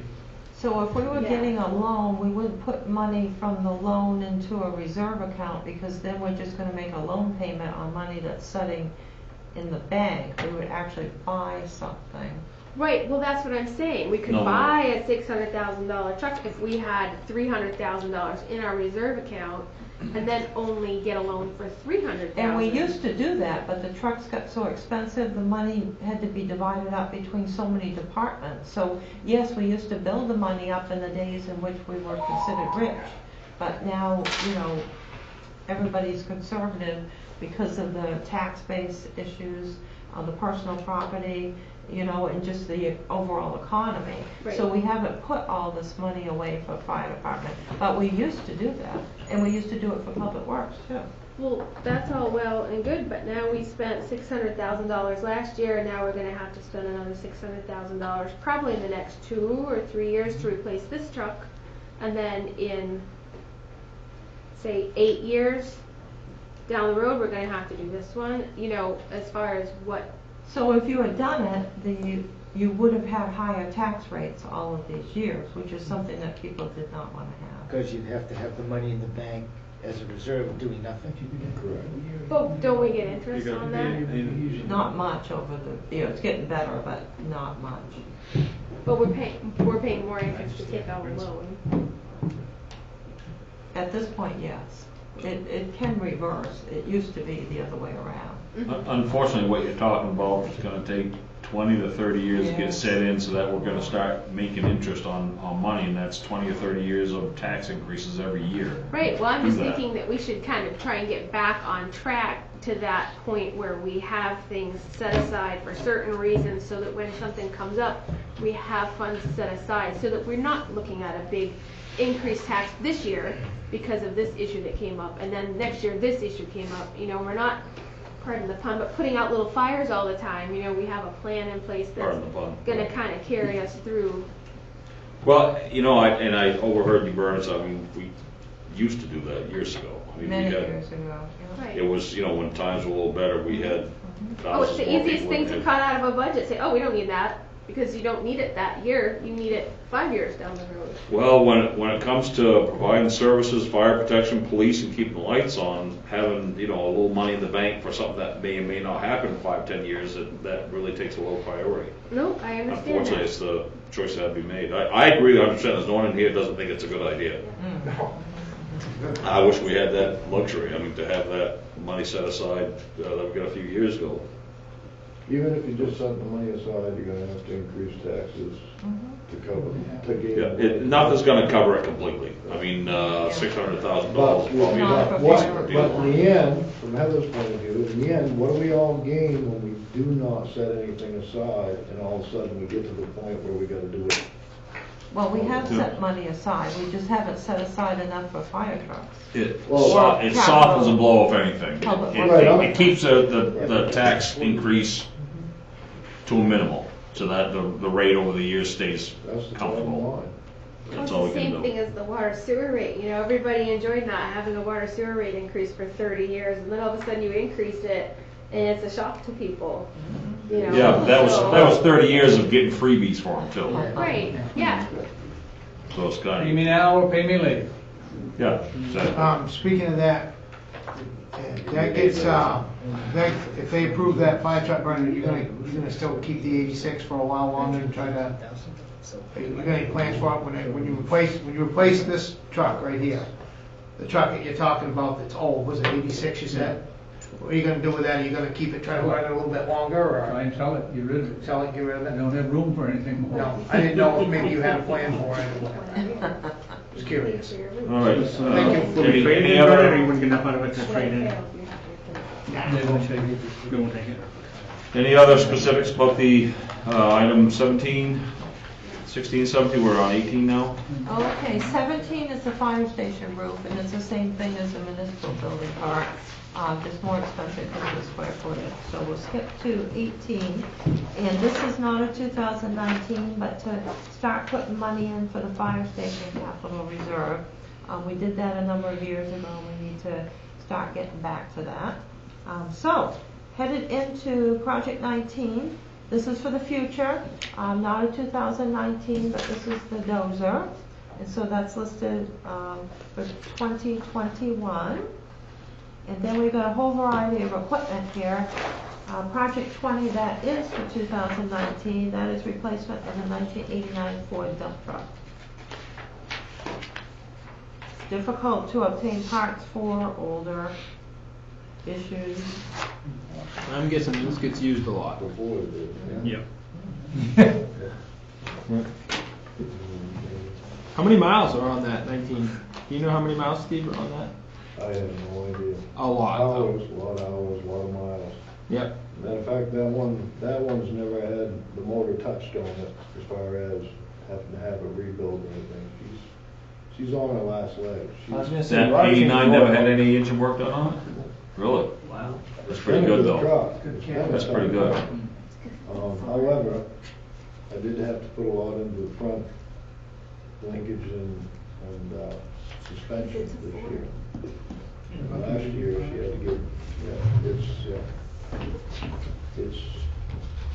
it's gonna be the first thing to go. When it goes, it's gonna go. It's had 2 bodies on it. So that one's viewed as a priority of all of the items that you have. That is the priority truck to replace. All right, project 21 is replace the 1961 grader. That's out in 2021, and that is probably a low figure for a grader, but you get a used one maybe. No, that is a used one. There's no sense Okay. in the amount of road work, grader work that we have to buy a new grader. Thank you, that's good. Anything that's several years out in the Yeah. budget, let's move along here. We're gonna be here all night. Okay. We got a long ways to go. 22 is out there, that is the 1999 Wheeler for 2021, on to 23. That is for 2019. That is to purchase a 30-plus ton tri-axle pinto trailer. This is to haul larger items around on. This is for the excavator, right? So in order to buy the excavator, we have to buy this package deal. Or something, yeah. Well, unless you're gonna drive everywhere. You can't, I mean, unless you buy a wheel machine, you could, that's an option. But then you don't have access to other things. You're gonna want the 30-ton trailer in order to move the grader and anything else that you have large enough efficient. And you can use it for other jobs and equipment. All of too, it, yeah. so. Do we Anytime have- we need to dispatch large equipment. Do we have a truck to haul it with? Absolutely. Okay, it just hook right up to like a dump truck or whatever. Just a It's not a fifth pintle wheel. hitch, yeah. That's one of those pieces of equipment, once you have it, you'll find more uses for Oh, it. Oh, yes, yeah. yes. Oh, yeah. All right, on to number 24. This is a major project that can't be fit into the budget, which we have citizens on a road where there is a major issue that needs to be taken care of properly. Where's the road? Ditch and riprap, major collector ditch up at Layton. Where What's is the this other thing? road down there? Correct, that's down at the corner, Yeah. off Layton, By the hospital? correct. In back of the nursing home, Steve, or behind? One If of you the drove homes. straight ahead, past the ambulance, straight ahead, down to the sharp corner, that's the collector ditch for all of that.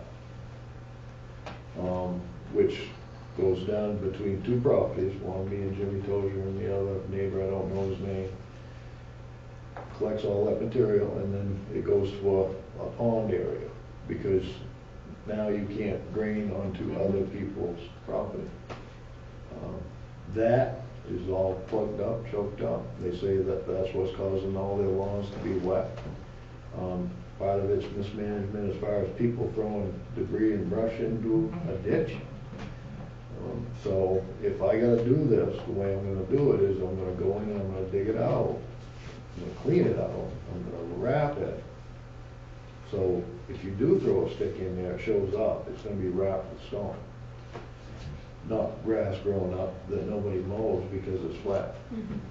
That's the way we gotta go, because we can't afford to keep maintaining like this.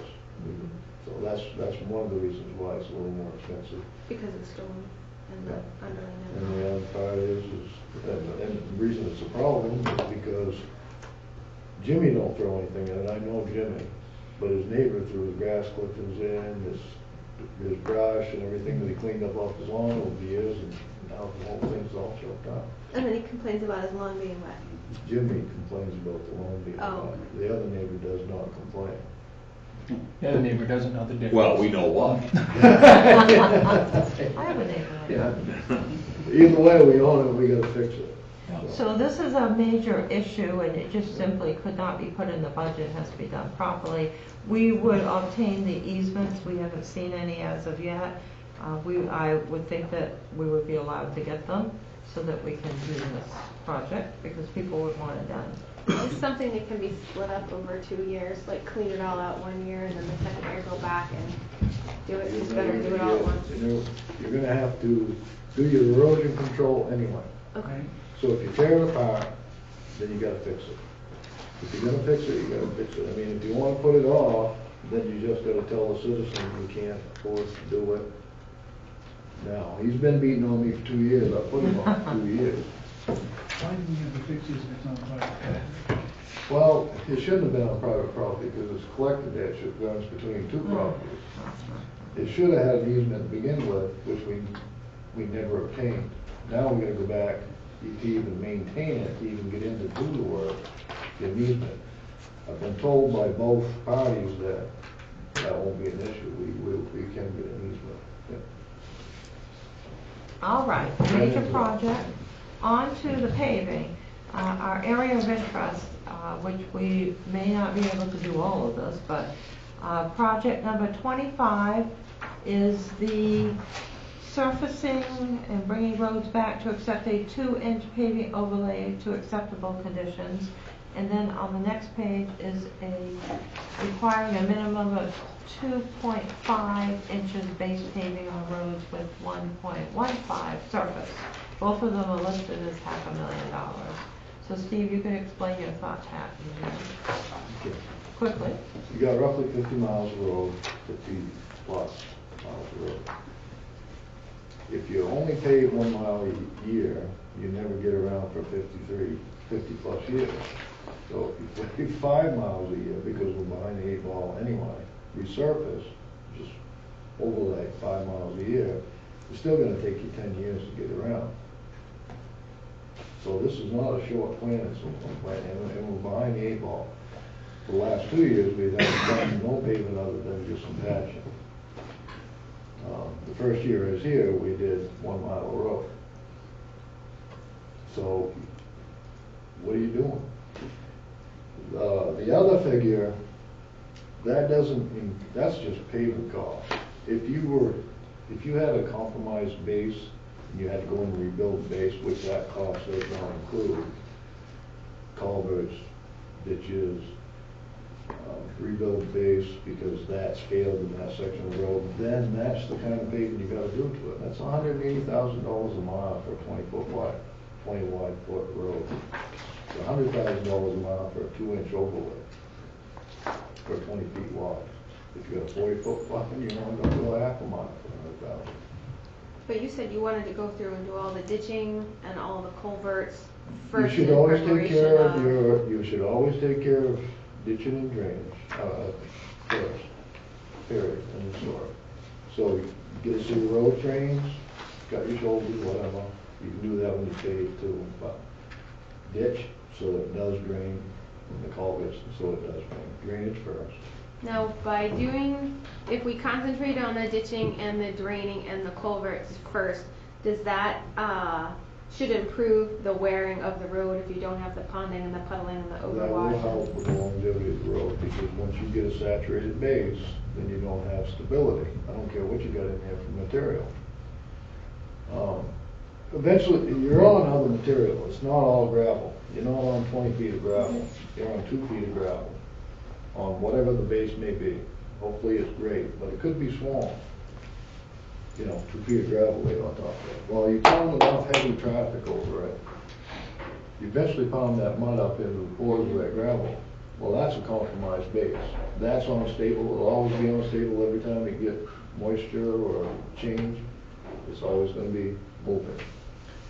We have some of those. Mm-hmm. I can tell you where some of them are. I drive over them all the time. We have, yeah. I'm just wondering, should we say, okay, we're going to spend a big chunk of money and take care of some of those culverts and ditching, spend a year doing that, and then address the paving? Yeah. Or the way I built that is I put in my budget to do 20 culverts this year. aside from this? This has nothing to do with culverts. Okay, that's just maintenance versus capital As far improvement. as I'm concerned, that's what we should be doing. That should be our primary function. We should be taking care of roads. That's Public Works' primary function. Take care of roads. That's the infrastructure we have to take care of. It hasn't been that way because we don't have the resource or the time or the equipment to go deal with that. So I've been taking on as much of it as I can within my budget every year. I push my budget every year as much as we can. She knows, she's laughing. But that's the only way I gain. I'm starting to get some shape back on the dirt roads. I do a little bit at a time. 1 year shaping, add a little surface. We've gone from having to grade 6 times a year to we're down 2 or 3, just by making some changes. Some ditching, some drainage. Yeah. So Steve, I'm going to continue to work like that. you've got 2 items here, one for 2-inch base paving, the other one's for 2.5. Is it an either or? Well, it's different. if I gotta rip up pavement and rebuild the base with gravel, rebuild the base of the road, compact it and everything and get it shaped. Then they have to put down 2.5 inches of pavement, and then they have to put on 1.5 inch surface. That cost is more. We may never get to the point where we can afford to do that. Right, but what I don't understand is that you have this one item, number 25, that calls for a 2-inch overlay, and that's just to skin the top and repave it. Correct. You have this, that's 2.5, which requires, once you take the top off, there's some repairs, then you repave it. Why don't you ask for this originally? Well, you're And not then- gonna rebuild all eight roads. They're two different, construction methods. One of them is just fixing what's there, the other one is fixing the base. No, I understand that, but you have it in here, you want both of them improved, but you're gonna use either or, Depending is on what the I'm road. saying. Correct. Okay. That's a decision you guys are gonna make. I'm just saying. Well, no, it's a There's no way- decision you, it's a There's no decision way you for have to me make. right now, this is how bad it is, there's no way for me right now to quantify exactly how much is gonna be. No, I understand that, but what I'm saying is that if you put in for this 2.5-inch base pavement, which requires 1.5 inch of gravel and a little bit more repairs that you expect from a more damaged road. Correct. Once you dig into it, you find you only need a 2-inch overlay. I mean, this would cover you, and then your budget would have it covered regardless of what the condition is, other than the, say, extreme areas. That's not gonna happen. I mean, I'm not gonna dig up a road unless I know the base is failed and I got, I'm not gonna dig into it to find the base is failed. I can tell by looking at it. Do you have any idea how many miles of each? I don't know, I have not been able to do an inventory. I just bought a software program last year, the state uses to assess roads. I do have access to a guy that will take and ride the roads with me and assess which ones need what repair. I have to do that inventory. This number is just so we start putting money aside and we start making a plan. Now, there are plenty of roads that we can just resurface, that's where I'd go. But I'd start planning for the ones that we need to pave. This whole capital budget thing, this sort of came about is what do we need to do? So we gotta start throwing it out there, this is exactly what it is, it's just thrown out there. This is what we need to start looking towards in the future. So if money wasn't an issue, if we had a bottomless pocketbook, you'd need to have $1 million a year just to do these roads for the next 10 years. And then year 11, we're gonna start all over again. That'd be about right. So you're telling us $1 million a year just to keep our roads up? To catch up. No, that's not what you said.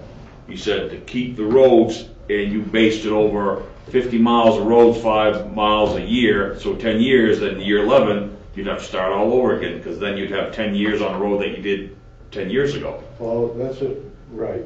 If you have, to an extent, if you don't have a good base, then your pavement gets half-lifed. Okay, granted, year 11, it'll be hopefully easier repairs, because we've gone not only we've damaged the surface, now we're getting to the substrate, and now we're starting to damage the substrate. So this would get us 10 years up to a reasonable amount. Right. Okay, understood. Okay, I agree with that. Thank you. You're welcome. All right, very good. On to that.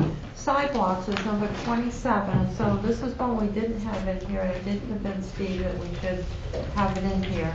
But we do not have monies in for 2019 because there's too much to do. But we do need to look at the sidewalks. We got all the grants we can get around the schools, but there is no other money for us, with the exception of the Main Street project, which was a miracle. That we did get that, and very good and very helpful. So that one will be a new one.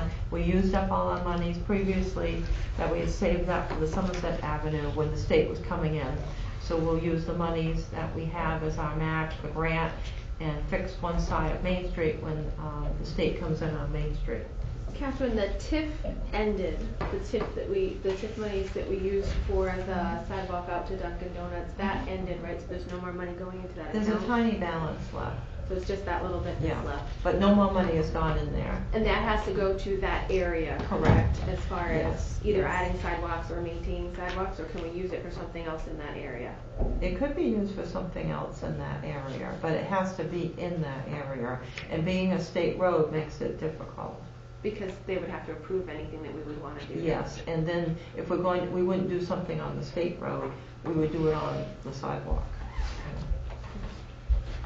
All right, 28. All right, on to 28, municipal parking lots. This is an account that does have a bit of money in it, so that is good. We do have extensive municipal parking lots and parking areas that we're responsible for. And so this is not for 2019, but just to keep doing work, and we can do some projects in the interim from the reserve account. On to 29. Is there a way that we could get a map of where all the municipal parking lots that we're responsible for are? I made a listing up of everything that we were responsible for, not realizing when I came here that the Kleinsmith parking lot was really the town's parking lot, but I did find that out shortly thereafter. So I have a listing of all the parking spots, but we could make a map easily. Okay. Yeah, just I know like why a you Google want that. thing and just highlight everything with a marker or something. Yes, we know how I'm that a visual that person. could be helpful for you on your project. Well, no, I'm just thinking so Exactly. that when you're talking about a parking lot, I can be like, where is this parking lot? You know. Yeah, we have a lot of parking lots here. Mhm. All right, number 29 is Public Works Garage roof listed for 2019. I think looking at the building, you can see it needs a roof. All right. Is this a metal roof? All right. Number 30, Public Works Capital Reserve. Just so we plan for this building, it's one that has not had any reserve funding, so that's out in the future, hopefully when we get past some of these other items. Number 31 is mowers, which we definitely need to do. The cemetery sexton has babied the mowers, but we need to, do this in a more regular fashion here. And we have trust fund monies for this project. So the reserve funds can be used for equipment? The general TD cemetery trust fund can be, as far as I can tell. These are documents we don't have all the details on, but I did pull together all statistics in all of the years and the beginning balances, so I believe it can be. Okay. All right. On to 32, transfer station. MSW compactors. I think we know how old those are and how much help they need. So Donnie is here, patiently waiting. Give us a Reader's Digest version if you want to. Very quickly, so I know. Please, yeah, same here. Basically got, our newest one is 19 years old. That's one that's rods out at the base. They're both structurally. We can either repair them at $25,000 a piece, or we can buy new ones for about $45 to $50. And with Matt and Holster taking most of their stuff direct, they'll actually last 20 years this time. We won't be having to replace them every 10 years. So, quick version is replace one now, and here in the future we'll come back and see how that one works, and we can limp one along for 5 or 10 years, maybe 5 or 6 years, and we'll be looking for another one. Any possible revenue or the replaced item? Anything that can be put back against the cost? Are they salvageable like that, or more like scrap than it would be anything else? Scrap, yeah, usually. The thing about these now is with hydraulics, with me doing the hydraulic stuff, is things change every other year. Okay. So, yeah, they're gonna be scrapped. Understood. All right, very good. Going on to recycling center, number 33, vertical baler replacement. We do have the funds in the reserve account and can use those funds instead of tax dollars. It's tax dollars but put away in the reserve fund. So this is the 1986 vertical downstroke baler that has baled paper and plastic. And we've got a 1988 that sits upstairs beside it. Both of them have done plastic over the last 20 years since I've been there. Structural integrity is gone, so we need to at least replace one of them to do the bulk of the work. So I think I think probably I could come in a lot less with that. I just found it another outlet where I can get some balers. I can probably buy 2 of them for that price. So I was just going to ask, if we have 68,000, they're only 25 a piece, if you want to replace both of them, if they're both. Well, we need to do some of that. I've got some cans that we do haul and recycle and stuff that are going to need to either have some Other serious items. repairs or maybe buy another multi-bin container that's rotted out. We're to the point with one of those, so I've got some little projects that I reserve money for next year. Yeah, and we did approve them, because there are so many little projects, I put just some of which is encumbered, so some of that's encumbered with the resolution we had approved, in which he's been working on items, like the 2 glass weeks ago. crusher and Yeah. some of the others. All right. On to airport, number 34, Caleb's favorite project here. This is to put some monies away for the airport in the reserve. We always had monies in the reserve, but we kept using it up for so many different airport projects. And so we've now come to where the airport hangar still remains in our capital improvement plan. And we need to prove that we've put the money in hand for the match. So it's not technically for the reserve, it's there It's for the match. As a match in the reserve, yes. Yes, the reserve has actually only been used as a match for the grants over the Okay. years. Yes. I just want to clarify that, because that's that 90,000 we were just talking about in the ordinances. Yeah. Okay. Yes. So it may be less. We're trying to figure out what to do with this. Okay. A couple of quick things with this. I did have a question for... Thank you, guys. Appreciate it. Thank you. Go ahead, Caleb. So, this project is I don't think going to happen in this, from talking to the state, it'll get broke up into a smaller piece. At the time of the book, it was okay, Yes, but not at the now. time of the book it was good, but they're changing it because the reason why it's grown to such a high number, and I'm interested to get Scott's opinion on this too, is there's a under drain that goes right where we want to put. That's not right where, but we've kind of placed the hangar close to this under drain so that we can dig it up. And I guess it's like a 4-foot under drain that goes underneath the bottom of the hangar. I mean, underneath the bottom of the closed runway, right there. There's a sewer main that runs through there. No, not the sewer main. This is the storm drain. And Frank Woodworth says that storm drain is tied to into the whole town system there. No. You're talking about where you pack your trailers along the tree line? Yes. Yes, Yeah. there is a storm drain that goes Yeah, across. so that pipe that goes underneath the ground is a 4-foot diameter pipe that's tied into the whole, this side of, that whole end of town Yes. For drains through the that. most part, yeah. Yeah, that's one of the storm drains that, Steve left, that he goes down and does a thing with. Anyways, so the hangar is a steel hangar that's just like the hangar is going to cost like $500,000 is like what they're estimating, and it's all the other work and replacing that pipe and doing all the groundwork and pavement stuff that's going to bring it up to 1.9. But this will be one of the first revenue generating projects that we've been able to do down at the airport. And the revenue that this should generate is about $24,000 a year for the airport. Question for you on this $90,000. So if we put in $90,000 in the reserve for the match, is the match still going to be available? Yeah, like as of today, we would not ask for 90 in 2019 to put in the match because they're not approving the whole grant to happen next year. They're going to break the grant up into smaller pieces. So Okay, so I guess whatever number you want to put in there, if we allocate funds to put in this reserve for the grant, will the grant still be there? Are we going to put up money and find out later on, no, it's already gone? There's no way for it to go because we would only spend it against the grant as our match. No. As You of don't, this you don't, date. no, you don't understand what I'm trying to ask. We don't have that grant yet because we need to have $90,000 in hand. Once we have that money in hand, then we can get that grant. Is that correct? That's what we talked about earlier during the town meeting. We have to prove that we have the match. Okay, exactly. When we prove we have this money in there, will that grant still be available?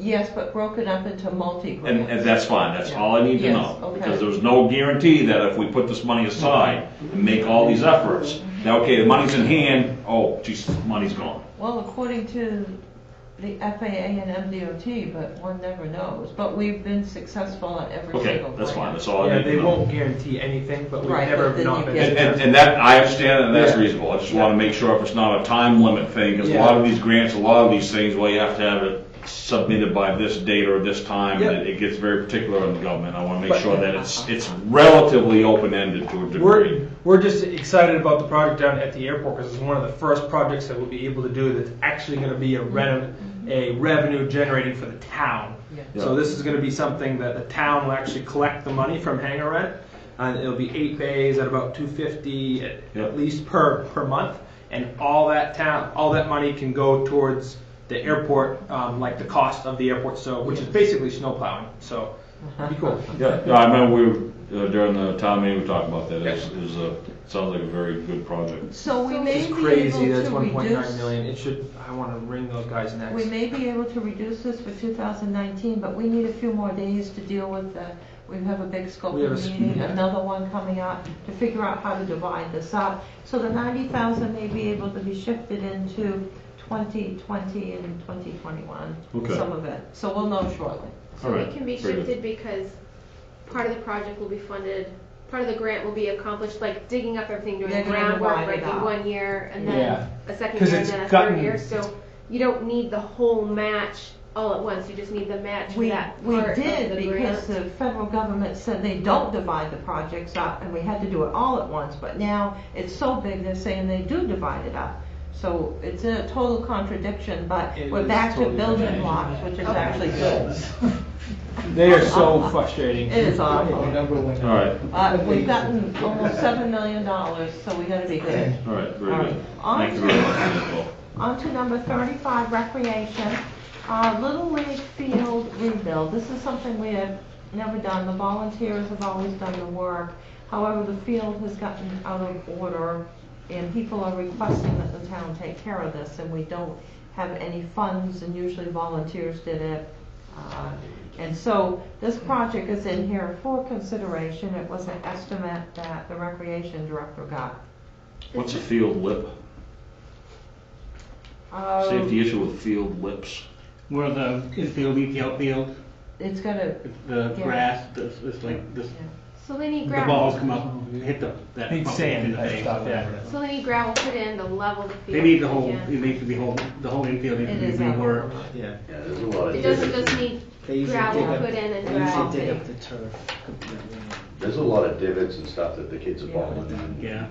You know, it's just, it hasn't been maintained professionally in forever, so. So we can't fill in the divots, plant new We grass. have- I mean, That's that's what what we we've always been used to do doing at our all high these school. We'd years. go in and we'd fill in. Yeah, and It we've was done kind it. of part of our spring training. We'd go out and we'd drag the field, they'd bring in gravel, we would all put the drag around. We'd have to, that was our laps, our warm up. We dragged the field and then we filled in and raked out and put seed on the. Yeah, we get the Oh, no, I machine lived and on all drag that. it and use the York rake, but it's just too out of whack now. If it was a video game, we probably could do it. It seems like a lot of money.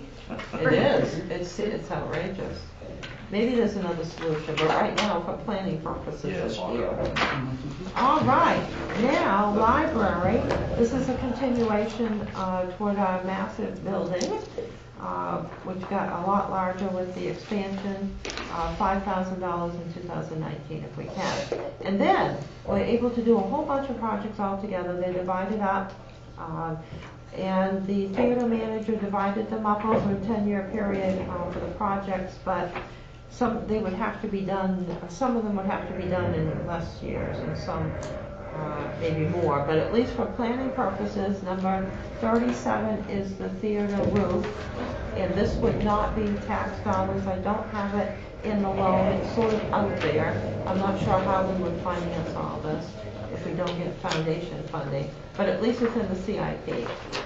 So we've got the roof is number 37. 38 is the fire systems. Did we skip the library? Or it was just the standard? Yes, staggered. 39 is the marquee.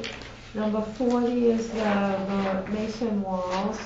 Number 41 is new air conditioning units, whereas so far the towns has been really good. The theater has had some issues with theirs.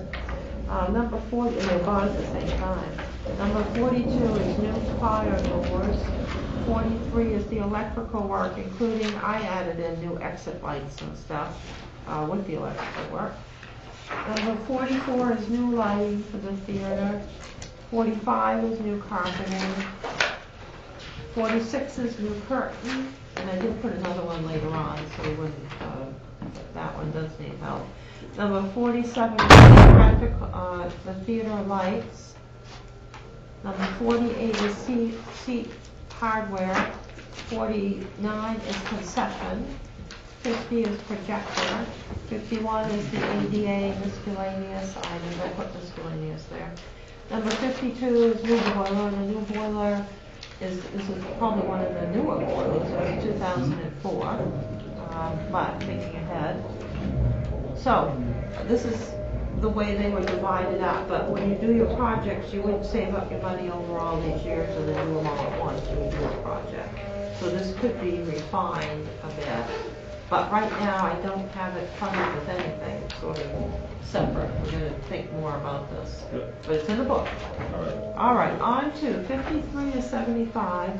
These are all the water department items, and they're all listed here on the 2 pages. There's not descriptions. Most of them you can figure out what they are. And I'm glad to see the clearing of the brush and power lines area. You know my thoughts on that one. Gonna do it more regularly here. But even you can do it and then something falls down right beside it. I'm working on a plan for that. So we got a whole variety of items. And as I talked to Scott, almost everything says 2019, so he's going to do some prioritization here. Does the water sewer, all the capital improvement stuff from that come from ratepayers? Yeah. That's all through rates. Except for the ones that have reserve accounts, which we're fortunate on the standpipe. We do have a water restoration and a sewer restoration account. The sewer is being used as the match for the Northern Border Regional Commission Madawaska project. The water is not yet committed, but could be used for debt service if we have trouble making our debt service payments. We're very, very close at the end of the year on the water and sewer. The revenues are just not as much as they used to be.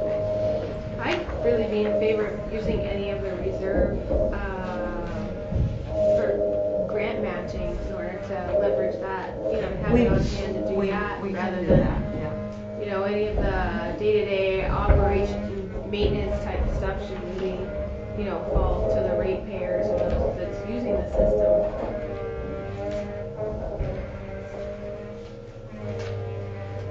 So obviously, we're not going to do all these items in 2019. No. However, Scott will pick out a few and put them in order.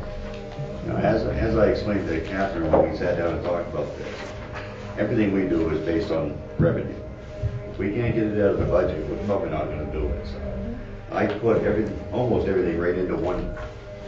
If we can't do it, we just move it to the next year. And we just keep moving. Unless you really want to bend your ratepayers over to get any kind of grants. Well, I think the biggest thing for you is where's a reasonable place to go with the rate, and then what does that give you, and then what can we do with that money? I guess, right?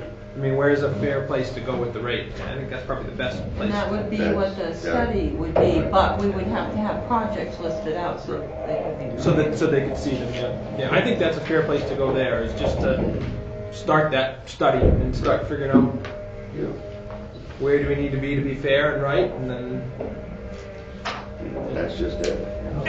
Well, I mean, you're talking 10 years since you've had a rate increase. Right, exactly. So. Yeah, it's definitely due. I mean, I think everybody else gets a little increase as you go. So. I can only say that we hear about the sewer and water rates every day. Right. I know. It's really, people are still coming in complaining. Well, that's when you need a new phone system with that button that disconnects. Just a moment. No, seriously, it gets old news, and they can get a bill for the last 30 years when they've gotten it for free. Oh yeah, well I heard a lot of people say back when we first did that, oh, I'm going to put in my own, and I bet Yeah. that many did it. Well, a lot of people got moved to Canada when Trump got elected too, but they're still here. Yeah. They haven't looked at the price of putting in the sewer system and drilling a well recently. Oh, Yeah. septic.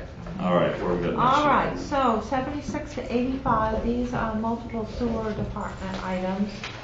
So again, we've got a variety of items in here and we would prioritize them. And this would be part of a review. The sewer we can review ourselves. The water would need to be reviewed by an independent party. The PUC needs to approve it. 86 to 91 are multiple items in which the water, sewer, and highway would share. This is the excavator. In 2019, they talk about a vac generator used truck in 2020, a backhoe in 2021. Then we've got the GIS locating and mapping in 2019. But for the ordinance, I could not put highway with water sewer, so I stuck all that in water sewer because it's 9,500.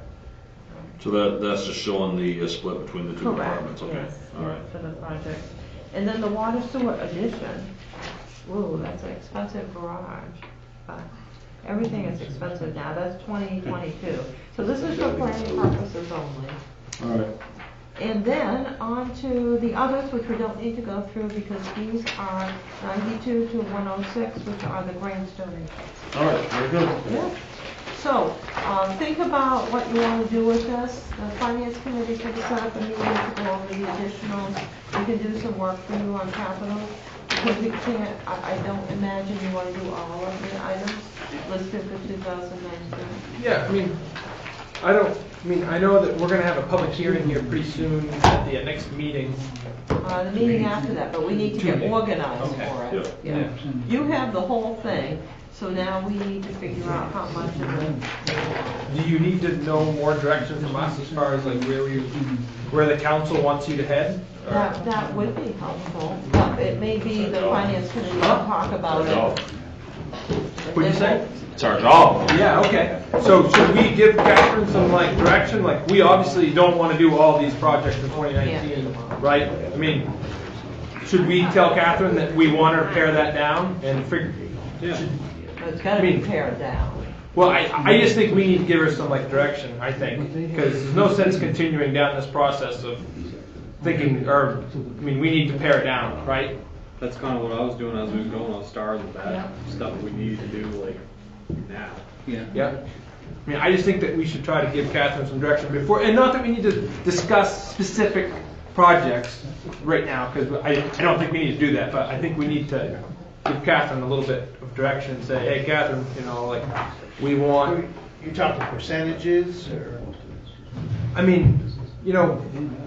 Do we as a town council right now, what are we going to find acceptable? Do we want to go to public hearing with a 10% tax increase? I don't think you can frame it like that. Know what it's going to be. But Catherine can know what it's going to be when she's starting to put things together. She can kind of get an idea. And she can kind of get a sense when she's starting, because this is what she typically does for us. She gets a sense. We tell her typically that we want to have like we don't want to have a raise. We want to have a 3% raise. And then this year we haven't really done that. We just said put all this together. Now we just went through and saw all the capital projects. I'm wondering if we want to tell Catherine that this is all great and we want to do a bunch of these, but we want to give her a ballpark to start working in. The increases now, I know we talked before, I think you said, 9% increase on the rate? On the operating budget. The capitals, though, were done differently because you wanted to use the Pittsfield's future money. But if we go down this path and commit it all for the 2019 budget and how we budget it all out, we will have about 8 years if the interest rate is the same as it is now, or close to what the Maine Municipal Bond Bank last rate on the bonds that were sold is. So that's about all we can use. And they said use that because they thought it would be reasonable. So we can pay for all these items for 8 years of a 20 or 25-year period, but then there's no Pittsfield's future money for 2020 or 2021, because I had to do an example. And- so you won't want to do So, that. hold on, what do you mean, that we're gonna take all that? Please clarify that. People What money are you wanted- talking about? Yeah, the Pittsfield's future money is the monies that is the $1.5 million. You wanted to utilize it as best as possible, and you wanted to look at all these projects. Everything was to come in here, and so everything within reason. So has you're come in saying here. we use all that money at once? We could use it all at once as an example, but I don't think you want to. So you have the most use of this for the No, most I don't projects think we, as soon I don't as think we possible. agreed to that. I think the last discussion we had on that is that we have it as an option. We've given no direction on how that money was to be spent. Well, yes, we have, because you wanted to Now, use what meeting it. did we do that? You wanted to use it as an idea of, this is an example.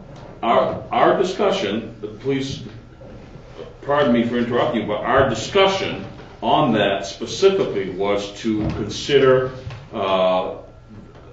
approving the council, having the council approve the use of that money as needed per the council's direction. And that's what she did, so.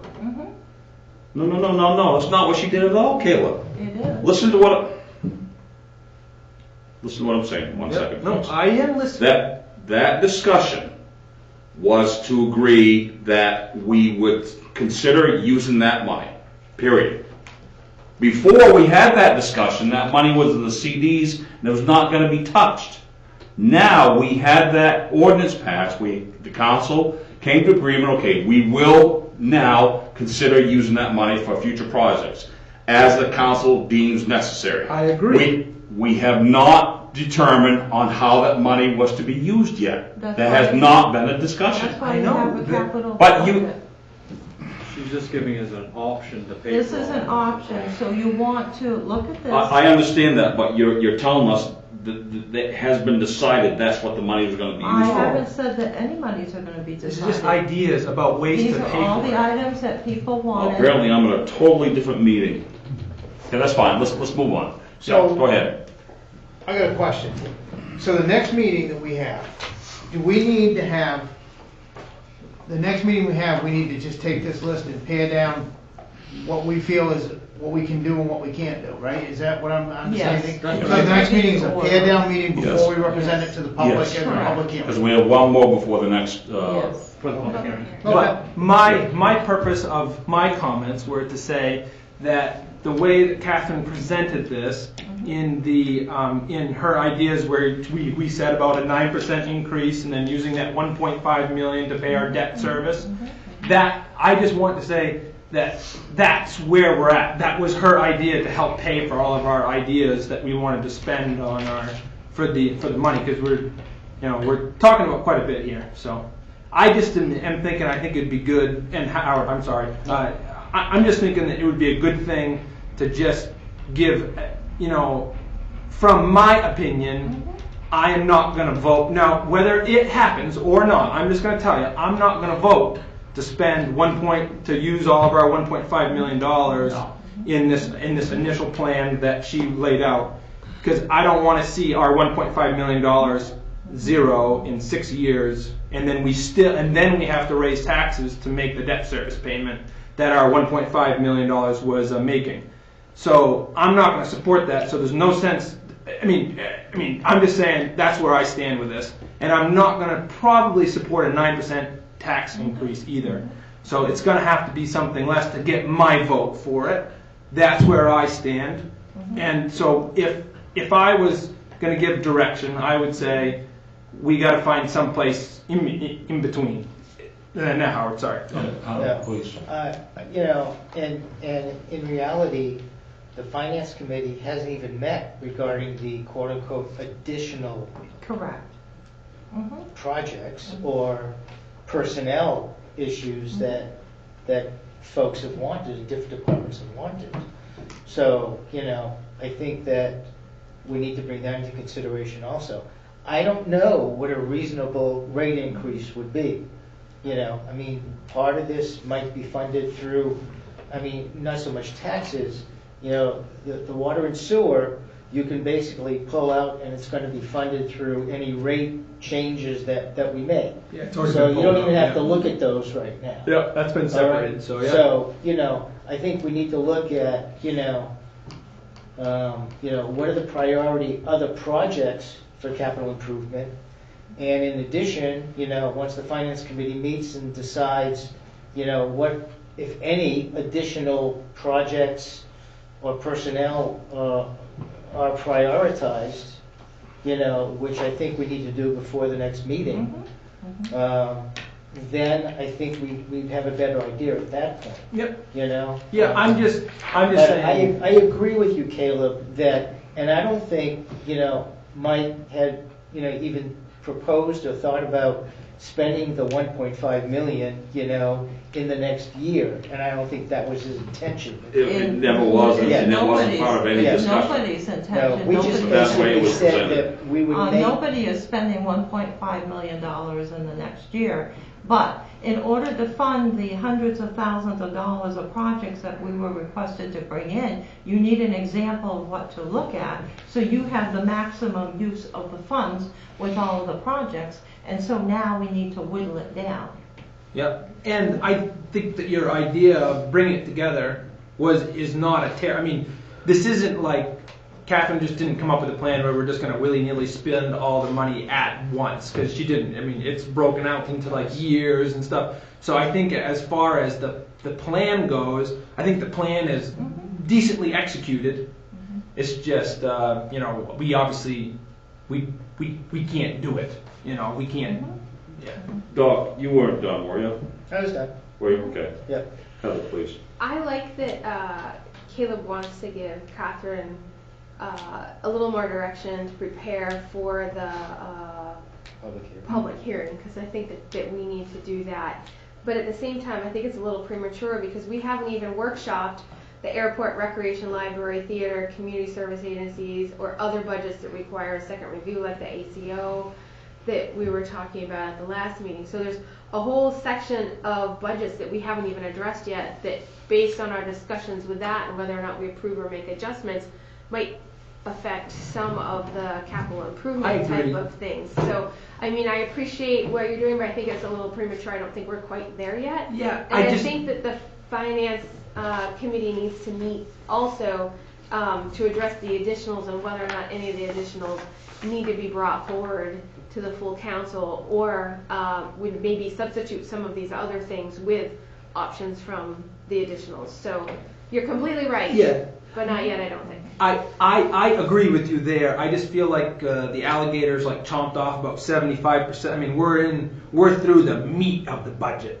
I mean, we're through a lot of the big ticket items here. So I feel like that's where it may not be. I mean, we're obviously not going to go too much longer tonight, because all of us are having a hard time staying awake. But that's why I brought it up tonight, because we're through the meat of the budget. There's still some stuff left, but it's pretty small potatoes compared to what we've just talked about. I'm wondering if on our budgeting for next year, if we want to move all of the operating budget first and then talk about capital budget. That way, I mean, to me, the operating budget is the priority, and we should be workshopping all of those things first before we start tackling additionals and before we start tackling capitals. You got to have groceries in the pantry before you think about. So the operating that are left are minor in the scope of the overall budget. But they still have an impact.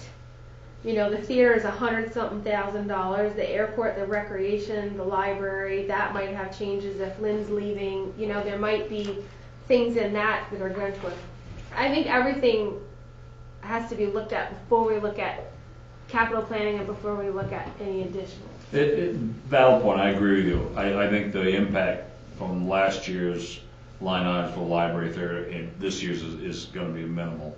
Yeah, but if you you're right. That doesn't minimize or lessen the importance of exactly what you're saying. Right, they're obviously smaller than Public Works and whatnot. Right. Yep. But you add them all together, there's $300-something thousand there. That's not more. That's something you folks can consider.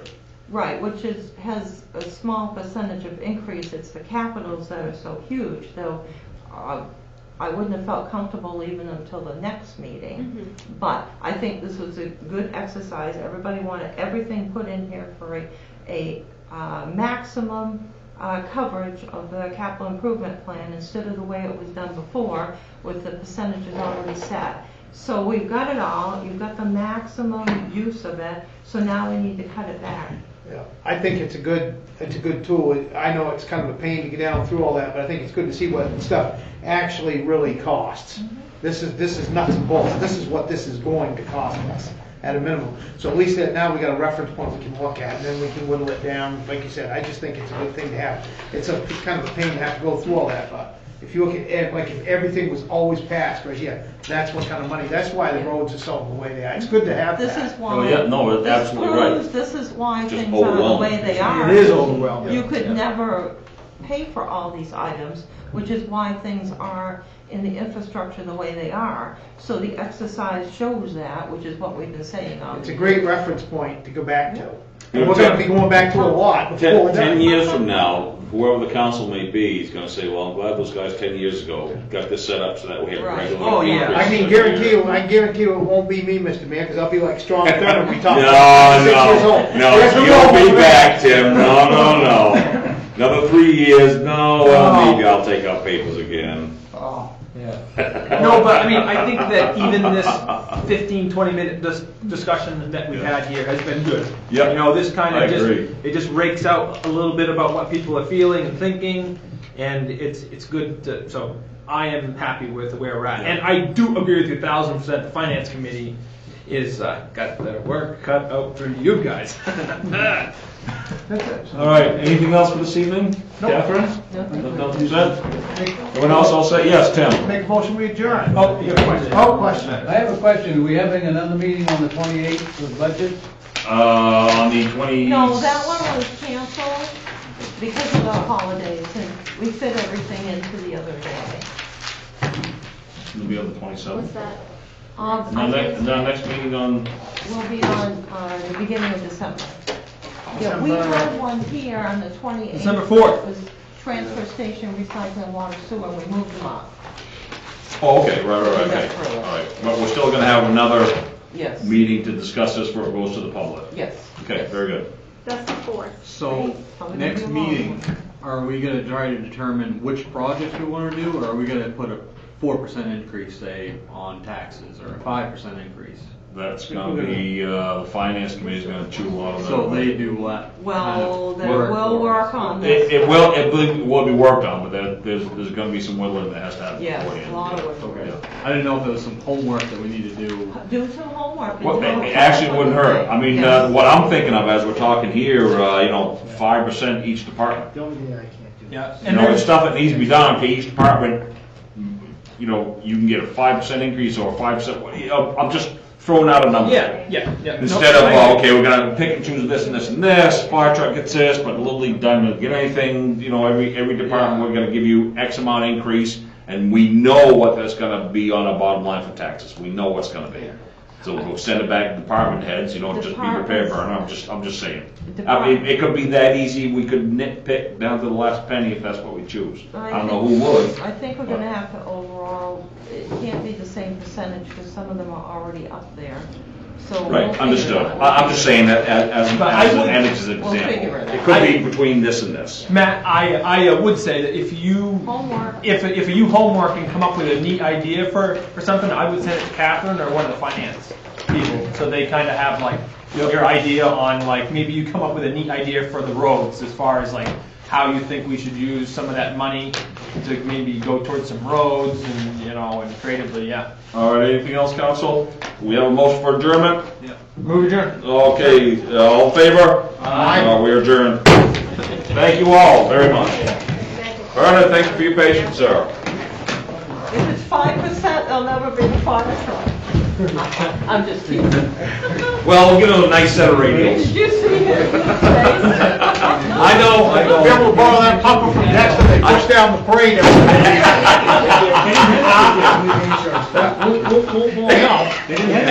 No, Vernon, Tim has a great idea. I say, push it down You the know side, this? you still got that old Dexter pumper they can push down the end of the sides there. I don't know what they did with that. Look, you can't get this younger generation to, this whole lot of hose coming off this. Oh, I know. All you gotta get them to push that pump. Oh, I know. Push that pumper, you'd have 4 of them on workers' comp. Then we'd have to discuss the new health thing for the following year. Oh, yeah. Michael. Catherine, Thank you for keeping the meeting going. Oh, I gotta get off. Thank you for keeping the meeting moving. Hey, no worries, no problem. You're very welcome this one. I tried it. I'm not always as successful as I was. I'll take it. I just don't want Yeah, I to was get it fine. I down had a and small. stuff. Yeah. Harry and I thought Tuesday, since, we've dedicated Tuesday. Everybody else. Watch his back, she's slipping. Well, I'll keep it quiet enough. It will come out there. Alrighty. Don't you have a preference for? The only thing I can't do Blue. is 5th, so the only thing I can't do is. So- Night all. Tuesday, Night. six? Night. What's that Yeah, it should be Does okay. that work? No, not during the day. No, after Okay, 5. fine. That's fine, yeah, that's fine. All right, so we got the additionals, but we got the capitals, so the capitals is more of a brainstorming thing. Yeah. Because that was the example, and so now we need to tail it down, otherwise you wouldn't have anything in there and not have things to pick from. All right, we'll go for Tuesday, we may need to do it again before the next, meeting, depending on how the additionals go. There's a lot of additionals. There's a lot of capitals, yes. We're gonna do the roofs, I think, and then we'll go from there. And Just because they, the walkway out back. we have money dedicated for that in a separate fund. Well, no, you laughed at me 5, 6